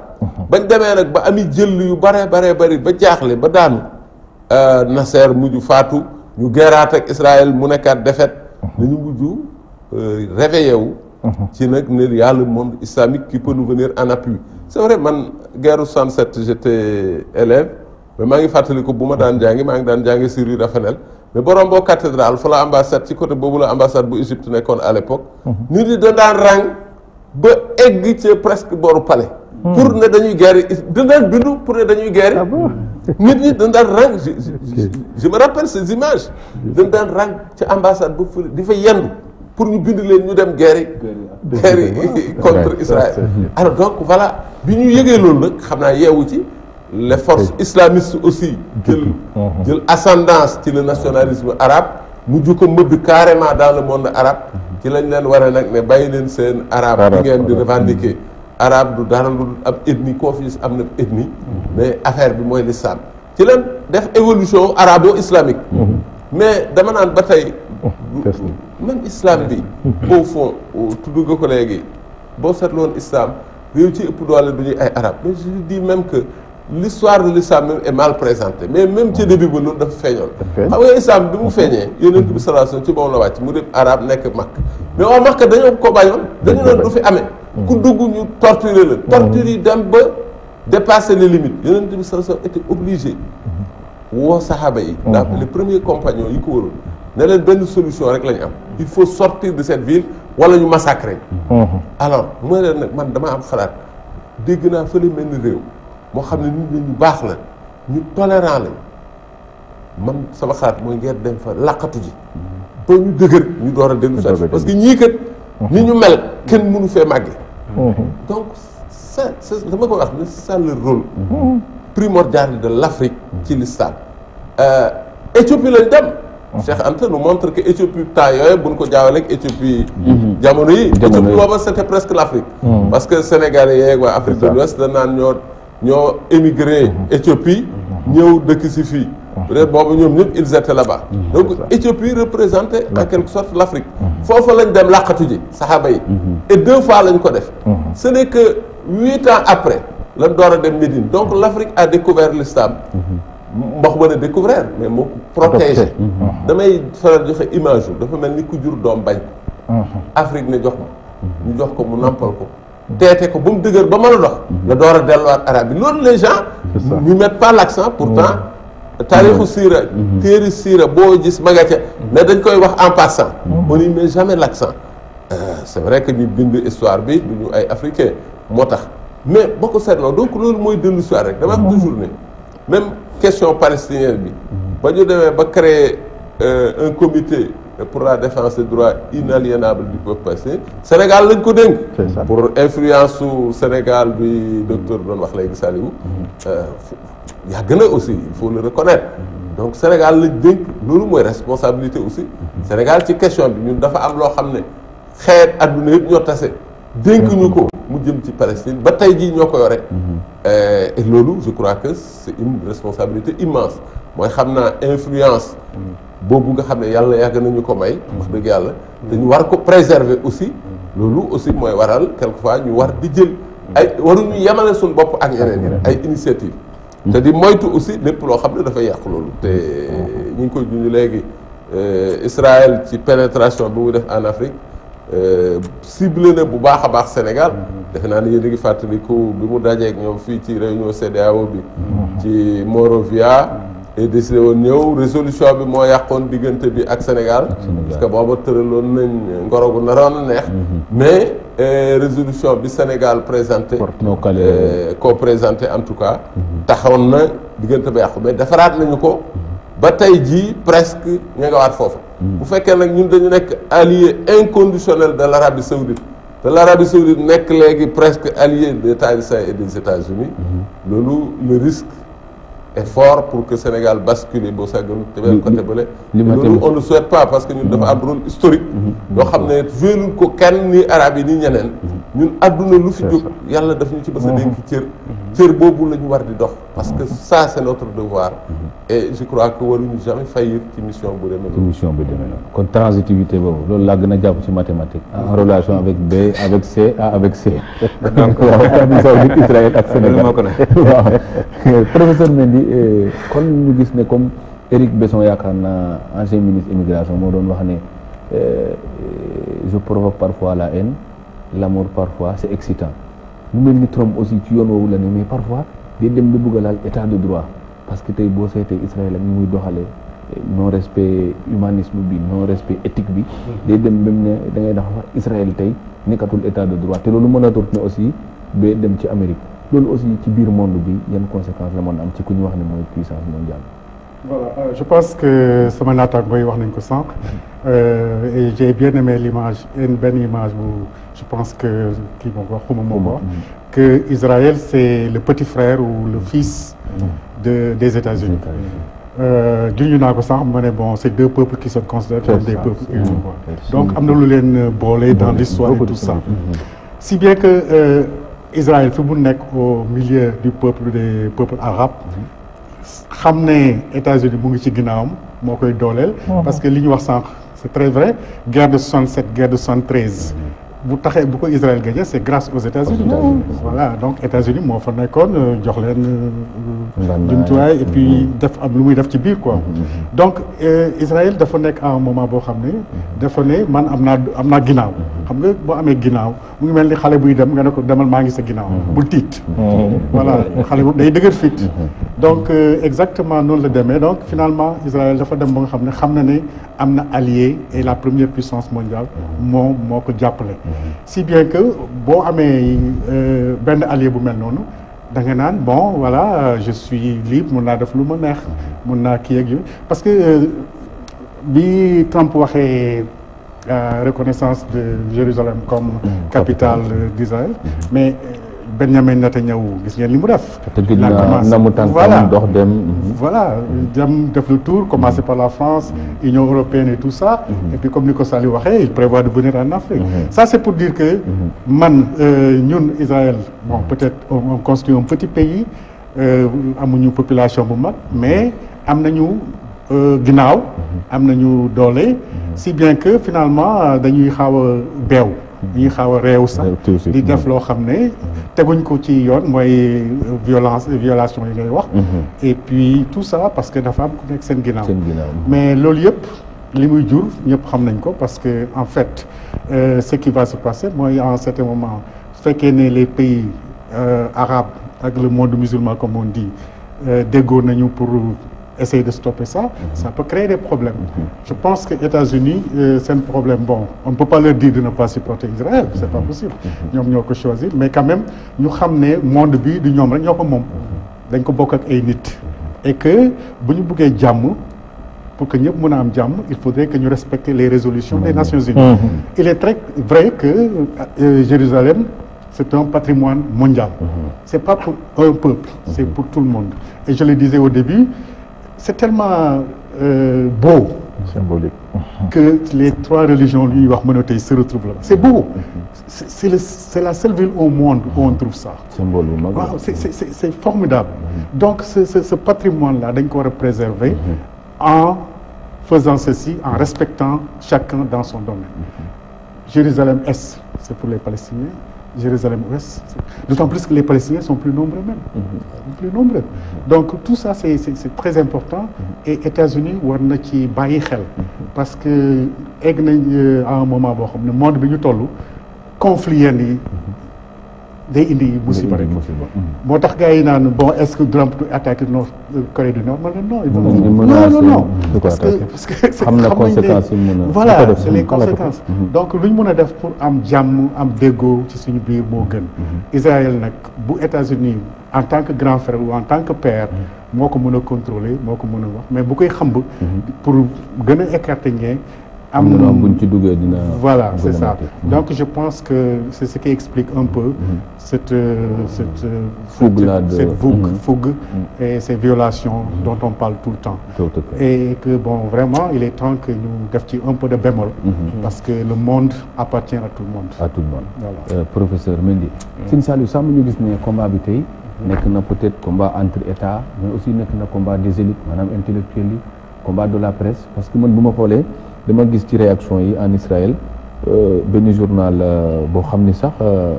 mu ngi ko tuddee journal de gauche moom arrête nee na Israël se comporte comme l'Afrique du Sud des années 60 quand elle connaît qu'elle est devenue un paria beneen journal moom le grand quotidien bi ñu wax Yediot boobu moom sax mooy gën a nekk un journal nationaliste boo xam ne droite bi la àndal ñoom nee nañu ci seen affaire bi mu xewee ñu ne cette action stupide s'inscrit dans une série de folies aussi fréquentes que récentes mise bout à bout et représente la fin d'Israël comme état de droit mu mel ni kon ci biir Israël sax am na ay intellectuels yoo xamante ne vraiment am nañu capacité d'indignation boo xam dañu wone taxaw ci digg bi te loolu bu commencé biir Israël waroon na mën a law bi ci ñoo xamante ne yaakaar naa ay musulmans lañ yoo xamante ne aussi mbir mi def leen impliqué. ci bu wér. loolu li muy tekk rek mooy xam nga maandu ak gëm dëgg nekkul ci xeet nekkul ci der nekkul ci réew. comme ni nga ko waxee ba fii ma lay wax am na ci biir Israël ñoo xam ne sax def nañ manifestation contre li Trump wax. ni ñoom ay yahud lañ. Israël lañ dëkk waaye li arrangé wu leen. waaye gis nga Ousmane boo seetee li tax seen kàddu yooyu maanaam sont des voix noyées daanaka inaudibles kenn dégg ko li ko waral mooy dafa am li ñuy wax ci tubaab une droitisation tey de l'opinion mondiale li muy tekk mooy la plupart des pays boo fa demee li ñu naan la droite moo nekk au pouvoir partout jëlee États-Unis jëlee Israël wala boog li ñu naan la finance internationale tey jii am na sax analyse yi yaakaar naa jaaxale nañ ci ne adduna bi daanaka c'est le capital qui est revenu tey jii Donald Trump moom jarul wax c'est le capital Emmanuel Macron dëgg la mi ngi wax mais ku na xam ne banquier la capitaliste yi ñoo ko kii ak lobby médiatique yi tey gis nga Israël boobu ngay wax tey boo gisee Benjamin Netanyahu nekk tey otage de la droite xam nga tam ñi nga xam ne ñoo gëm diine yor ko ñuy wax la droite israélienne ñoom lu ci bëri ñu koy poussé ci yenn yi waaye loolu boo gisee mu am tey am na ñoo xam ne explication bi ñu ci jox mooy dañ ne l'affaiblissement et l'effacement de la gauche maanaam c'est la disparition de la gauche idée de gauche yi ñu daan dégg ñun bi ñu nekkee tout temps daañu dégg maa ngi fàttali ko bi ñuy jàng daañu dégg LD daañu dégg PIT parti de masse parti de massification waaye léegi benn intellectuel di wax rek ne bu ñu demee ba nag la lutte des classes a remplacé la lutte des classes xam nga nag daal di doy waar léegi xeexatuñ pour classe yi classe yi la ñuy xeexee loolu moo idée de gauche yi ñu daan dégg ñu daan ñu neex wax dëgg yàlla maa ngi koy fàttali man Pikine laa dëkk amoon na fa benn permanence u LD MPT dafa amoon école du parti ñu jàngal militants yi di leen formé yaakaar naa yéen ñi ñu mag xam ngeen ne loolu amoon na ci PS amoon na ci PIT amoon na ci yeneen parti yi sa bam ñu daan formé militants yi di leen jàngal idée de gauche nag di tasaaroo ci xeet yi ñu koy gëm di ko dund waaye tey idée de gauche yooyu moo dellu ginnaaw ndax dañu leen nërmeel am na repère boo xam ne bu ko ngeen fàtte mooy bi ñu reyee ancien premier ministre israélien nu mu tuddati ki doon négocier ak Arafat Yitzhak Rabin kooku exemple la ci ndax xam nga dañ am na ñoo xam ne bu fekkoon ne Yitzhak Rabin mi ngi dund ba léegi wala boog reyuñ ko mu àndoon ak Arafat kon problème Israël xëy na rek la woon nañ ko ndax mun demoon na ba ñuy bëgg a d'accord ci ne kat gannaaw Quds mooy problème bi nañ def tracé bi nii Jérusalem est ngeen jël ko ouest ñi jël ko. moo tax récemment président Yémen ba Abdallah. ancien président ba. ba mu déclaré son soutien à l'Arabie saoudite dañ ko faat. waaw gis nga lii ba mu amee rek la fa koy jóg. droite Israël na musiba am na catastrophe am na lii kat mu bëgg am kon nañ ko rey yemuñ ci bañ ko reyee Ariel Sharon def benn plan ne nañ liquider Arafat waaye xam nañu bu ñu ko tiroon bal li ñu gis ko kon day doon musiba waaye tey investigation wane nañ ñoom ñoo ko posone ñoom ñu ñëw fekk ko fam de ñoo nekk daal derrière sa son décès kon loolu li muy tekk mooy ñi nga xam ne ñu doon jóg di waxtaan ko jàmm éliminé nañ leen Foucault yi fi ñu dafa mel ni tey c'est le printemps di Foucault printemps arabe ji jàllee tey ji dañu gis ne dictateur yu bëri daanu nañ ngeen koy waxee merci ñoo ngi éliminé ko arabe yi seen bopp ñi ngi nekk ba tey ñi ngi seen déngi rek ñoom moom tey ji nga xam ne dut bi moo nekk ci biir réew arabe yi waaye nag moo nekk ci biir Israël googu nga xam ne ni yaa ngi koy tudd ndax juif yi seen bopp ñoom ci boppam débat bi ki wax léegi posé nañ ko maanaam débat bi dañuy continuer di ko def débat confessionnel wala mu doon débat idéologique wala mu doon débat laïque wala parce que tamit dem nañ ba ñoom seen bopp dañoo sonn xam nga tam xañ nañu jàmm tax nga am jàmm ndax gis nga jàmm ñëpp koy bokk wala kenn du ko am waaye ñoom bañ ñëwee fexe ba ñi amuñ jàmm ñoom seen bopp gis nga retour de flamme lañ am gis nga colon yi booy seetaan documentaire yi bu ñu leen di garder bu ñuy dem seen jabar yi bu ñuy dem marché sax dañu leen di garder seen kër yi ñu koy garder suba ngoon am na ci dem ba toog ne mais ñun li ñu dund mooy la am na ay pilote yoo xam ne nii def nañ déclaration tey boo duggee ci gis ko ni ñun kenn dootuñu jox mission jël avion dem di bombarder Palestine bañ rebellé wu non parce que nag wax dëgg yàlla armée d'occupation ñun ñoo ñëw nangu suufu jàmbur ñuy jël li ñuy jox ci avion ñu dem di bombarder Gaza di rey ay civils yoo xam ne ay xeer la ñuy xeexe ñu dematul ñu sanctionné leen léeg-léeg ñu tëj Rafah gone yi mu ngoog waaye nag ba tey rek gis nga mooy idée de gauche yooyu ak ñi nga xam ne ñoo gëm dëgg gëm maandu tey dañoo doon ñu fu ñu mën di toll dañ ko dañ leen ne écrasé li leen écrasé nag mooy droite bi nga xam ne dafa taxaw am idée extrémiste yi nga xam ne nii moo nekk tey Europe moo nekk tey États-Unis autorité sax yaakaar naa demoon na bay bëgg a basculer yaakaar naa lu tuuti moo tax ñu kii gis nga Allemagne nag fay am doole jox ni nit ñi jaaxal na gis nga moo ñoo nekk derrière Brexit bi ndax ñu ñu présenté émigré yi présenté jullit ñi ñooñu comme c'est la catastrophe tey gis nga discours Trump discours yi ñeneen ñi mooy attention l'immigration attention musulman yi léegi nag discours yi moo tax droite bi ni ñu koy waxee am doole tey ji ci àddina bi Israël googu fa nekk Israël googu Benjamin Netanyahu ku ñu xam ne nii mi ngi ci ay problème yaakaar naa ne ci ay problème corruption gi dugg fii léegi nag ngir mu nëbb loolu moo tax mu jëm accélérer politique étrangère bi dem nag làqu nag ci nga xam ne ñoom la ñuy wax maanaam la droite mooy ñi nga xam ne religieux yi ñoom ñi nekk nag di def ak dindi dafa mel nag daal ñoom ñooy buur ak buum waaye nag Israël comme ni nga ko waxee léegi am na fa ay cadres yu commencé jóg ci journaux yi nga ko wax ne nag wax dëgg yàlla nag ñun mais ñi ñooy ñen ndax nag la droite ñi ñuy wax les religieux ñoom minorité la ñoom booy seet lu ñu fay impôt am na ci ñoo xam ne nii dañuy am yaakaar naa juróomi doom wala juróom-ñaari doom bañ ne duñ dem armée service militaire dañ koy bañ yaakaar naa bu ñu diggee avion sax seen jàng ak seen sikar dañuy taxaw di yuuxu ci kii ba pilote bi di du xam li muy dawal ñu am problème yu ci leen ko teg mooy bu jullit ñi nee nañ ñoom Israël ak juif foo ko ñu leen ko teg waaye nag malheureusement fi may waxee Ousmane mooy les idées de gauche déggatu leen parti Israël gauche kañ ko dégg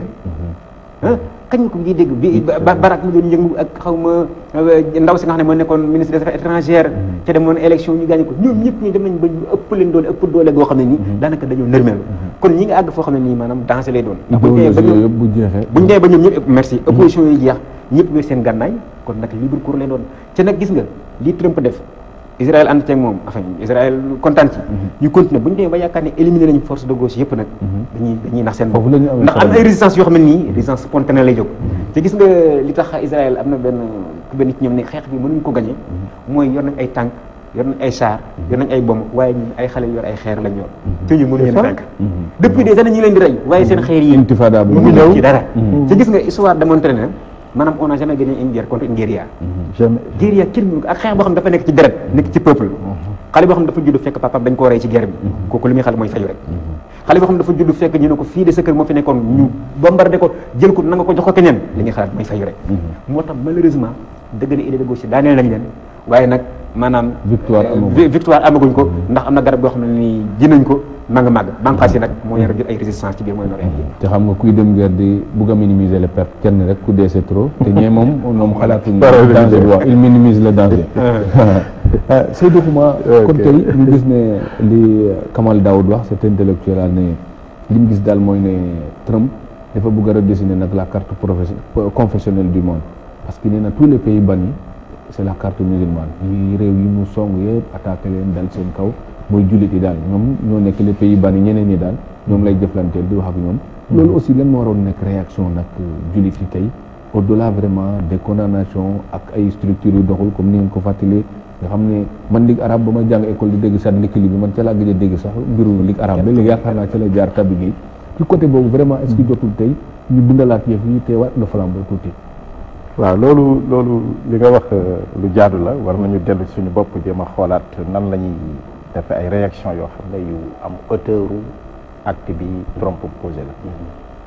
mais dafa am loo xam ne peuple yi lu ñu ko def te état yi defuñu ko du bari njariñ parce que les peuples sont représentés par leur état donc autrement dit il y a un calendrier diplomatique boo xam ne état yi ñoo koy doxal mais man dama doon suggérer moom beneen calendrier diplomatique mais celui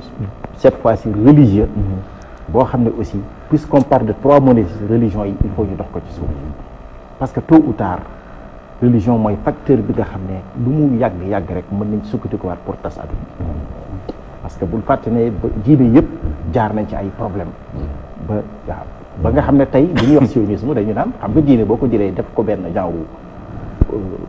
doctrine politique idéologie da ngay am problème. sowa bi sax ñu ngi ko bëgg a def diine. voilà loolu la waa ji doon reproché Régis Debray ne bi vous voulez ériger la Shoah en religion civile. voilà nga xam ne lu laal juif rek dañ koy def. c'est ça on fi sacré. voilà donc li may ragal man te déjà commencé na am mën na jur lu positif ëllëg mais mën na continuer aussi jur lu négatif mooy montée des extrémismes ku nekk delluwaat ci sa bopp jàpp ne yow la ñu agressé ngay fayu ci sens bi nga ko dégg. xam nga lu muy jur li nga xam ne États-Unis daf ko soxla mooy li nga wax ne pays yooyu muy cité 7 pays yi mu tudd bu yàggul ak yeneen yu mu tuddul ay acte de ñoom li ñu tudd acte de terrorisme di jóge ci ñoom soit di dal si seen parce que mënuñu xeex seen état ñuy xeex les États-Unis à l'intérieur de leur propre état di mooy def ay acte pour wane mer nañu wala ñu koy def biir ci réew occidentaux yi mu jurati encore ñu joxaat leen diabolisation ñu joxaat leen encore beneen pouvoir pour que encore ñu gën a parce que loolu mooy suñu problème c'est-à-dire que daf koy fàttali benn xadis bu yonent alayhi salaatu wasalaam Muhammad dafa ne ñaari xeet a ngi nii ñaari kuréel sinfaani mina naas iza saluhu saluha annaasu jamian wa iza fasalu fasala naasu jamian bu ma juumul dane al xukama wal ulama c'est-à-dire ñaari kuréel ngi nii saa suñu jagee àdduna jag bu ñuy jagadee àdduna jagade ñu ne ko ñan la mu ne mooy ñu yor pouvoir politique di décider ak ñi nga xam ne ñoo yor pouvoir académique di xalaat mu junj ko muy wax lu am solo muy li mu wax ne léegi intelligence gauche bi dañoo disparaître gis nga àdduna bi il faut ñu koy réguler ci wàllu xalaat mënta ñàkk parce que ñu yor pouvoir politique seen pouvoir c'est éphémère dans tous les cas amul benn président bu fii sax donc éclairage bi ñu war a def ci les générations montantes ñu koy porter mooy ñi jàng te maandu ñi yor pouvoir politique nag comme mënuñu xeex ak ñoom mais ñun ñoo leen di fal bu ëllëgee xam ne ci buñ leen di fal la ñuy tànn feeñ na ci Alabama je crois que bi ñuy tànnee kële ci au détriment de la du républicain parce que au moins gis nañ ne amul ay valeur et cetera parce que boo nekku jàng ne xam-xam rek yaa ngi wax baax yaa ngi wax jub moo wax sànq lu am solo gis nga ku la xañ jàmm ñàkk ko waaw jàmm moom maak yow fii ci salle bii bu ma la ko bëggee xañ maa lay gën a sonn waaw maa lay gën a sonn voilà dafa am benn tuuti rek lu may netti bi anecdote bu may netti bi dañu nekk Diourbel di def benn conférence sur le cousinage bi ñu demee bay tëj ñu jox benn jëmm pour mu ñaan mu ne yàlla na yàlla may jullit yi jàmm benn père bun waa jóg ne ko maa ngi ñaan parole ginnaaw bu ñu tëjee ngeen jëggal ñu ko lu tax mu ne waaye yéen ngeen nekk jullit ñun nekk seen biir nekk ay catholique bu ngeen amee jàmm ñun ñu ñàkk ko seen jàmm mbaa du yàqu sal biir tàccu donc jàmm mooy loo xam ne ñëpp ko bokk alalu yàlla la te loolu moo tax a jóg diine yi Ibrahima mi nga xam ne moo yeesal diine nga xam ne ñun ñëpp ci moom la ñuy dellu diineen jooju jàmm kese lay woote donc il faut que encore li may wax man la diplomatie religieuse ñu di ci dox di ci liggéey surtout nag intellectuels yi ak penseurs yi chercheurs yi ñu jox leen pouvoir c'est-à-dire ñu leen di déglu ngeen baal ma tuuti presse bi xam nga dañuy wax la presse est devenue le quatrième pouvoir moi j'aurais souhaité que l'académie devienne le quatrième pouvoir ñu yor xam-xam nekk le quatrième pouvoir ñu leen di déglu ñu réguler un peu parce que ñoom intérêt xam-xam rek la ñu am di wax ngir yàlla te xam-xam moo yoral bi donc vraiment je pense que ci ay dina dem ci ay extrême forme d'expression yoo xam ne xaj na lu baax mais aussi loolu mooy obligé nit ñi ñu dellu nag sur un calendrier diplomatique boo xam ne état yi dañuy toog réunir na kaa ñu waxtaanaat Nations Unies dugg parce que dinañ gis ne réew yëpp yëngatu nañ maintenant les réactions il faut les organiser moi j'aurais suggéré xaw ma gàttal imaginez tey am na ku ma dégg mu ne nañ boycotter les produits américains même buñ ko mënul parce que xam naa ne waaye doon wax naan ku bëgg a xañ ab saoudien naan Coca-Cola boo moytuwul di nga indi problème mais lu ñu xëy ñu ne ñiy dawal oto Ford yëpp ak marque américaine yëpp nañu dem benn place gaare fa seeni oto pour 60 minutes rek ñu def ko Mali moom organisé nañ ñaari marché yaakaar na voilà gis nga loolu symboliser affaire waaw amul doole tuuti gis nga xeex yooyu di wax ne matt sax ci maanaam sot daal voilà ci sot la bokk c'est-à-dire kuréel na ko defee ci niveau mais bu ñu wootee loo xam ne aw ay lay juraat je pense que kuy wut jàmm aussi doo ko wute aw ay donte États-Unis moom la koy wute mais ñun mën nañu de àgg ci ay solution yoo xam ne je crois que nii Nations Unies def bu ko continuer ñëpp condamné ko ci continue liggéey ci suuf Israël dana xam ne buntu boobu ko États-Unis ubbi jotagul waaw ñoom ñaar bu ñu fi jógee yeneen pouvoir politique ñi ko yor xaw a gën a mën a kii tuuti parce que toujours c'est des hommes qui font qui déterminent les processus c'est des hommes mën nañu am des hommes de qualité autrement que Trump et vraiment on verra un peu le bout du tunnel Seydou Xuma Oustaz Bamba Ndiaye ñu gis ne ca ñu jiitu Trump gisoon nañ vraiment jégewanto bu jotoon am ci diggante Palestine ak États-Unis bi sax ñu demoon bay jëflante ci coopération ak jàppale ci wàllu xaalis ak yooyu yëpp demoon ba vraiment jàmm dellu si waat mais ñu gis ne li journal magazine Marianne doon wax ne y a un rétrécissement mental et politique du pouvoir en Israël dafa mel ni loolu nag dafa gën a fës bi yoon parce que am na lu Trump di defloo Israël itam dina ko xañ jàmm bu pare xañ ko itam doole bi nga xamante ni yaakaar na ko ci yeneen oui dëgg la xam nga boo fàttali ko les accords d'Oslo ak rôle bi ci États-Unis joué à l'époque fexe ba dajale Arafat ak Isaac Rabin ak la ca xew après loolu mooy wane ne la amoon am na lu ko folli parce que Rabin dañu ko mujj rey Arafat aussi comme ni ñu ko déggee léegi ñu sàkkal ko pexe alors donc des deux côtés boo seetloo ku ci nekk yaa ngi gën a effectivement li docteur di wax di ko ragal loolu mooy li am ku nekk ngi gën a dellu ci sa bopp di gën a xatal say xalaat alors que adduna bi ci loolu la sampu léegi laay wax ci début bi relation islam ak Afrique au départ mais j'aurais dû préciser que Négus ba ñu fa doon fekk mu dalal leen c'était un chrétien c'était un chrétien ba mu leen dalalee les Mecquois dañuy yebal une délégation forte délégation constituée de des grands notables dikk ne nañ leen delloo mu ne yéen kët mu woo leen délégation bi Mus'ab ibn Umayr mu nekkoon seen porte-parole yéen kët gars yi seen mbokk yi dañoo dikk ne naa leen delloo waaye yéen lu ngeen indi sax bu duma leen delloo noonu naa leen déglu ba xam ñu jàng sóoratu Mariam alors ba ko Négus bi dégloo mu ne ñii kët li ñuy wax moom la Seydina Isa indi benn la alors daal nit ñi mënuma leen a delloo donc pour dire que nit ñi après ñoo xatal mbir mi seeni déggin di gën a xat de tous les côtés nag juif yi fële yahud yi jaar ci chrétiens yi ba ci jullit yi aussi loolu nag di gën a développé ci fu mel ni état d'Israël moom mu gën fa fës xam nga ni ñu daan yore pouvoir bi sax ñu mel ni Rabin ak yooyu wute nañu ak Netanyahu bi nga xam ne ci faucon yi moom it la bokk bokk sax nekk ci chef yi alors loolu mooy le problème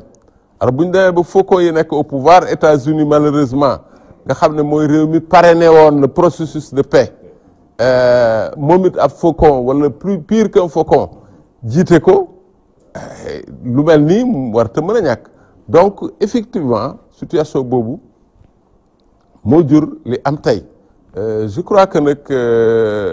docteur Samb junj na ko léegi solution bi mooy et loolu bàyyiwul kenn même suñu état yi tudd na ko sax heureusement ay LD ñu itam la gauche n'existe plus mais waxuma la gauche rek mais beneen xalaat buy régulier amatul même parti yi bu njëkk même PS dafa amoon école du parti am club nation et développement ay cercle yoo xam ne des intellectuels daan fa daan daje di xalaat ay ñoom genre doute siin bu ñu ñëwee seen i idée mais léegi tu n'entends plus un intellectuel parler dama naan léegi li gën a suuxal àdduna bi les intellectuels sont domptés par les politiciens di leen utiliser et malheureusement ils sont devenus des instruments de alors que politicien c'est en général un profane qui ne sait même pas où aller intellectuellement waroon na toog fële di ko jox lumière mais léegi c'est le contraire dañ leen a instrumentaliser les intellectuels presque li ñuy wax ak a def politiciens leen koy dicter parce que seen vouloir la ñuy wax di ko def sont devenus des insulteurs publics très bien alors donc malheureusement loolu nag fépp la xaw a am ci adduna bi xam nga ne Trump mi fu mu nekkee ab président loolu moo koy waral lu mel noonu moo koy waral mais au fond adduna bi doxalin woowu man nag damay faral di wax ne intellectuels yi ñoo faillir à leur mission parce que la faute aux élites oui temps wu gauche boobu dañ daan wax rôle d'avant-gardiste bu intellectuel mais ce rôle d'avant-gardiste bu demee ba perdre ko nga xam ne nanguwuñoo jiite une nation pour sa libération nanguwuñoo jiite xalaat buy changer buy soppali même bu naqaree les politiciens bu boobaa ce serait le malheur et actuellement malheureusement adduna bi foo dem foofu la nekk moo tax extrémistes yeeg borom xalaat yu xat yi di ci profiter ñoom parce que ñoom la ñuy sañ toujours keneen du ko sañ xool ko ba ci suñu réew mi rek les insulteurs publics ont presque s'accaparent du pouvoir parce que ñoom li ñuy mën ak li ñuy sañ intellectuel bi da koy mujj job day mujj sax luum toog noppi retiré wu toog fële ne man que lii xëju ba ci comme fii alors bu ko defee nag ñoom ñu wéetoo aakimoo nag terrain bi di def lu leen neex yaataa yumbe et loolu boo ko seetloo intellectuels yi dañ leen a interpellé waat parce que il leur appartient ñu jouer seen rôle taxawaat place ba ñu waroon a taxaw di xalaatal politiciens yi parce que politicien n'importe qui peut être politicien boo nekkee politicien nag mën ngaa nekk président donc n'importe qui peut être président également saa nga xam dara alors que un intellectuel dafa am yoon woo war a jaar processus boo xam ne xaalis du la ko may tappale du la ko may leneen du la ko may il faut faire des efforts pour y arriver des efforts de réflexion alors loolu moo war a tax ce rôle important et primordial des intellectuels gisatuñ ko Israël faire disparaître la gauche un peu partout man waxuma la gauche rek mais les intellectuels éclairés un peu partout alors loolu je crois que moo waral adduna bi jaamaarloo yi gën a bëri jaxasoo yi gën a bëri di feeñ nag ci foyer de tension yu mel ni Proche-Orient nga xam ne Israël naka jekk ci loolu la xawoon sukkandiku ba ñu koy tabax réewu arab yi ko wëri taliwuñ ko woon en vérité parce que ñoom itam toll na jamono seen nationalisme boobu lañ doon développé bay reyante sax ci seen biir léegi bi ñu demee ba xaw a évoluer tuuti la ñu ko xaw a yaatal mais yaakaar ne daal li nga xam ne ci la adduna bi yëpp di dox léegi Nations Unies di ko xaw a incarné ñu tëral lu ñuy tudde droit international lu ñëpp war a dellu si ci respecté ko parce que foofu au moins buñ fa egsee ku nekk dana xalaat ku nekk dana xool naka la ñuy def tout de suite xuma mi ngi wax ci réaction bi jullit yi war a def ku nekk c'est vrai damay wax ne bu kenn xeeb dara xam nga ñun ñàkk xam moo tax ñuy xeeb yenn action mais waxuma la sax fort damay boo ne woon rek heure telle ku añ bul jënd Coca-Cola c'est sûr que ñoom dañ koy daal di parce que ñoom ils sont pas comme nous ñoom lépp nañuy manque à gagner danañ xool manque à gagner ci seen chiffre d'affaires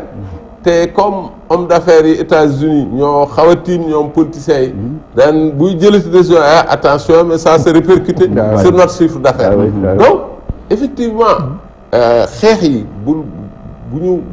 négliger leen bu ñu xeeb leen itam éviter rek loo xam ne day indi ay confrontation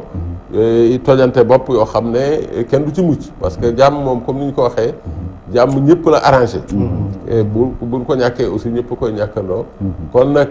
nit ñi nañuy réagir mais di xam seeni réaction naka lay toll ak naka la war di demee pour le monde musulman on l'a dit et redit seen problème mooy problème mu leadership actuellement moo tax ñu mel ni Turquie yooyu ñu koy xëccu Turquie et Iran ñu ngi koy xëccu bu baax Turquie ba affaire bi xewee rek dafa moom moo proposé ne nañ tenir man je suis prêt à accueillir un sommet de l'OCI sinon kenn xalaatu ci woon parce que xam na ne Arabie Saoudite bu ko woote woon tey du sotti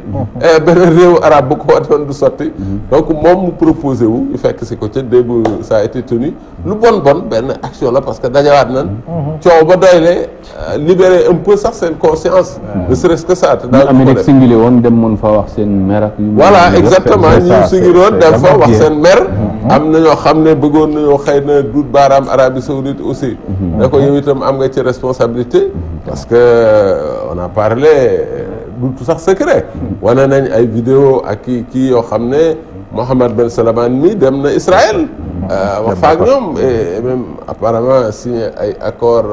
di secret bon yooyu yëpp adduna bi dara du fi nëbbu donc ñu mel noonu war reste def leen attention parce que yéen bu ngeen Arabie Saoudite daa xaw mel ni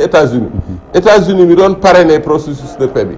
bu demee ba mënatul a maandu quand même dafa waroon a noppi bàyyi mais warul a far fenn ba mu fës parce que loolu da yàq le processus de paix Arabie Saoudite aussi compte tenu cër bi ko nit ñi jox du leadership am sax parce que moom véritablement amagut capacité jouer le rôle de leadership mais nit ñee ko jox cóori nag la ko yàlla may ca barab ya fa nekk ak yu demee noonu alors cër boobu bu ko yàqee ci ay comportement am ak i taxawaayam bu boobaa aussi defe naa dana ko regretter te gëmatuma ne dana ko mën a récupérer parce que li ñuy wax Jérusalem ni moom xamul ne l'Iran ak d'autres pays yàgg nañoo poser le statut international du lieu saint de l'islam en Arabie Saoudite di contester ne waru leen ko gérer mun ko gérer d'autant plus que Al-Qur'an dafa wax ne alba sawaa'un al-baadi fiihi wal aakif ki fi dëkk ki fi dëkkul ñoo fi ne képp yam alors loolu bu ko Al-Qur'an waxee la mu waroon tekki statut international la waroon a yore et il le gère mal parce que Mohammed Ben Salman bi moo juróon événement wu munaa yi ngeen di fàttaliku te Sénégalais yu bëri fàtt ak yeneen xeet yu bëri parce que moom moo dikkoon ak ab caravaanam di jaay reewa ndem googu ba ñu tëj ñu ba li am donc tey encore mu ñëwaat ñoom it ils ont intérêt def attention parce que quand même rëcc gu ñu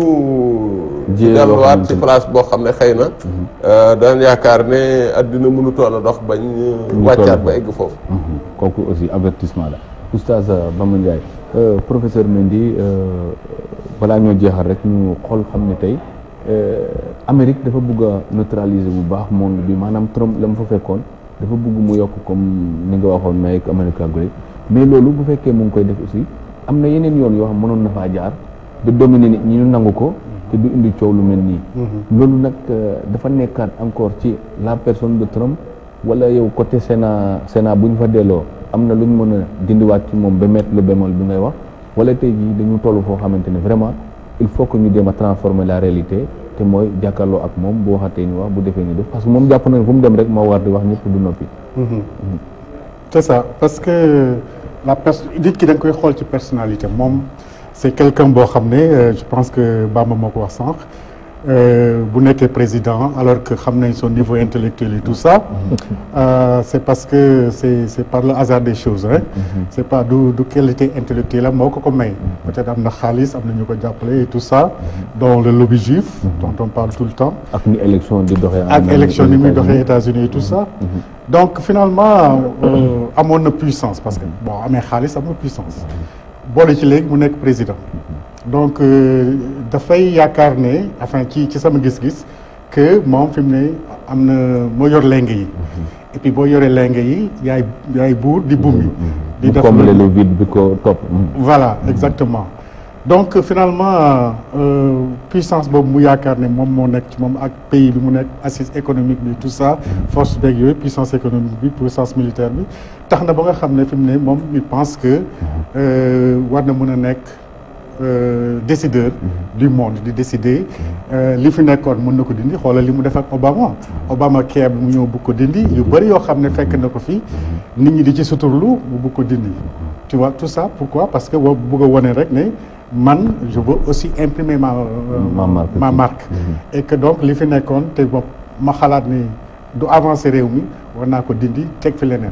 donc cette façon de faire là comme ni nga ko waxee bëgg a delloo les choses ci ginnaaw dafa nekk ci personnalité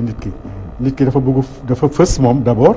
bëgg ñu koy gis bëgg lu mu wax mooy am et cetera mais y a un problème bu ci nekk aussi finalement comme ni nga ko waxee le Sénat le Congrès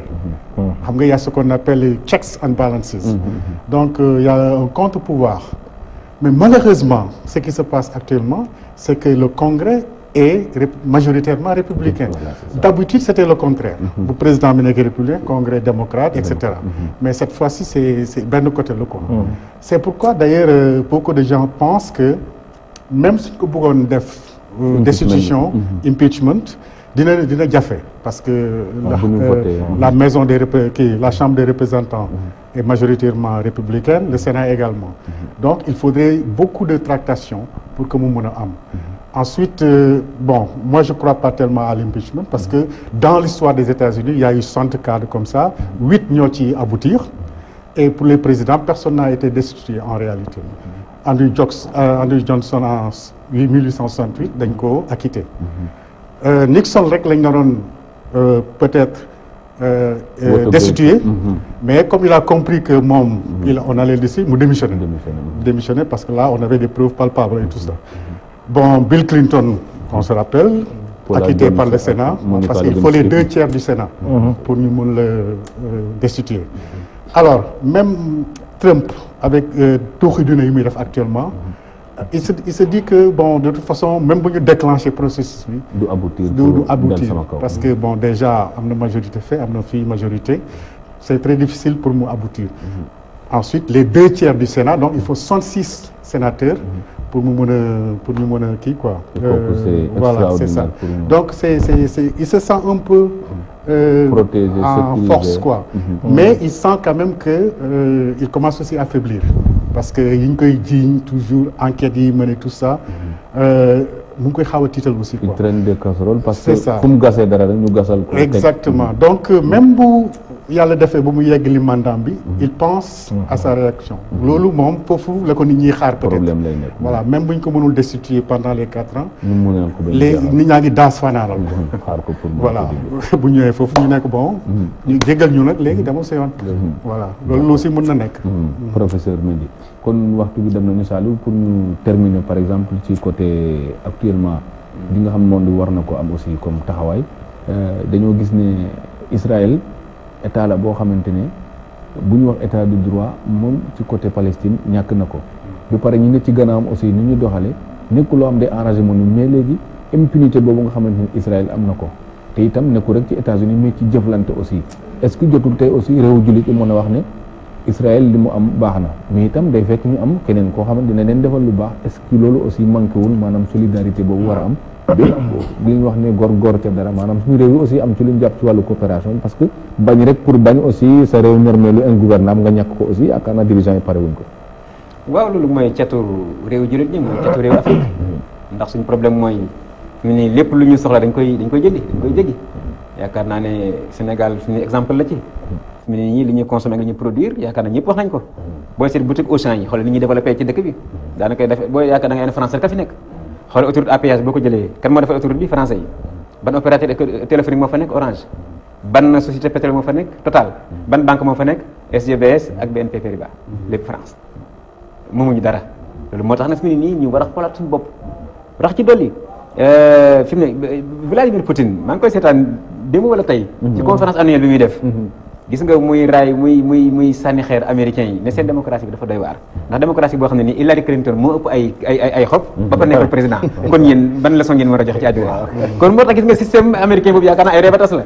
man ba tey sax xam naa ne bu ma paree dinaa laaj professeur parce que man lu nekk expliqué nañ ma ko rek wax nañ ma grand électeur mais ba tey système bi sama étudiant dañ ma ciy laaj léegi mais ba tey comprendre ko mooy ay 3 millions d'écart de voix ba pare mënut a nekk président yaakaar naa oustaz loolu moom tey na xel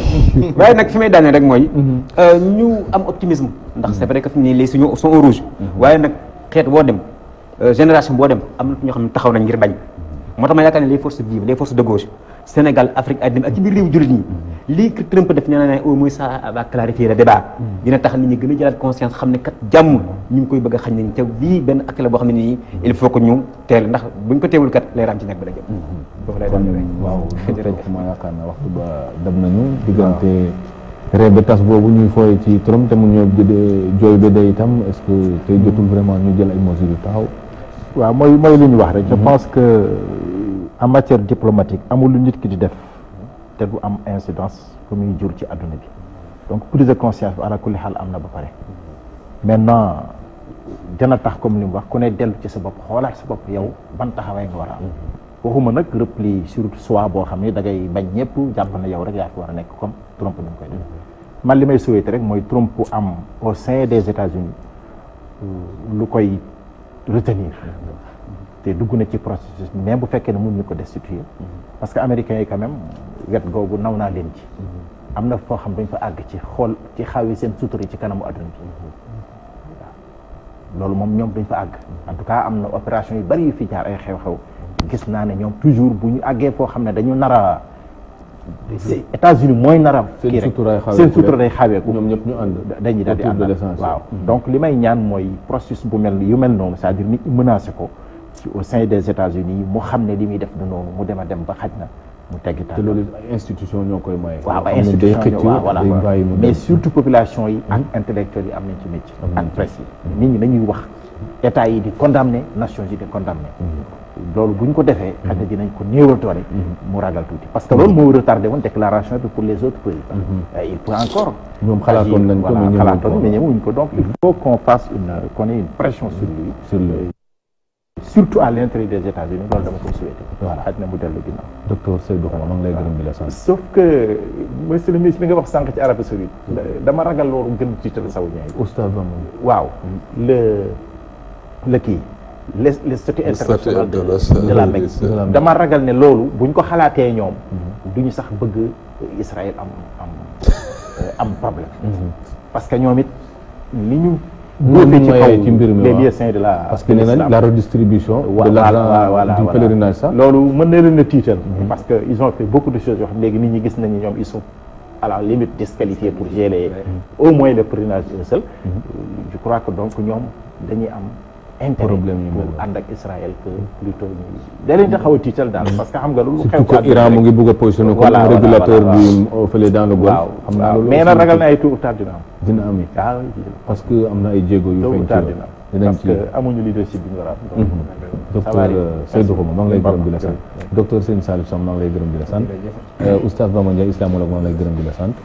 professeur Louis Mendy maa ngi lay gërëm di la sant di gërëm di sant bu baax Oustaz Assane Diouf mi ne daal émission bi di gërëm di sant ñaari cheikh yi Cheikh Tidiane Ndiaye ak Cheikh Tidiane Diop ñu nekk ci région bi di gërëm di sant bu baax ñu daan teewlu ci émission Diine ak Jamono di leen jox daje ci beneen émission incha allah wa salaam merci.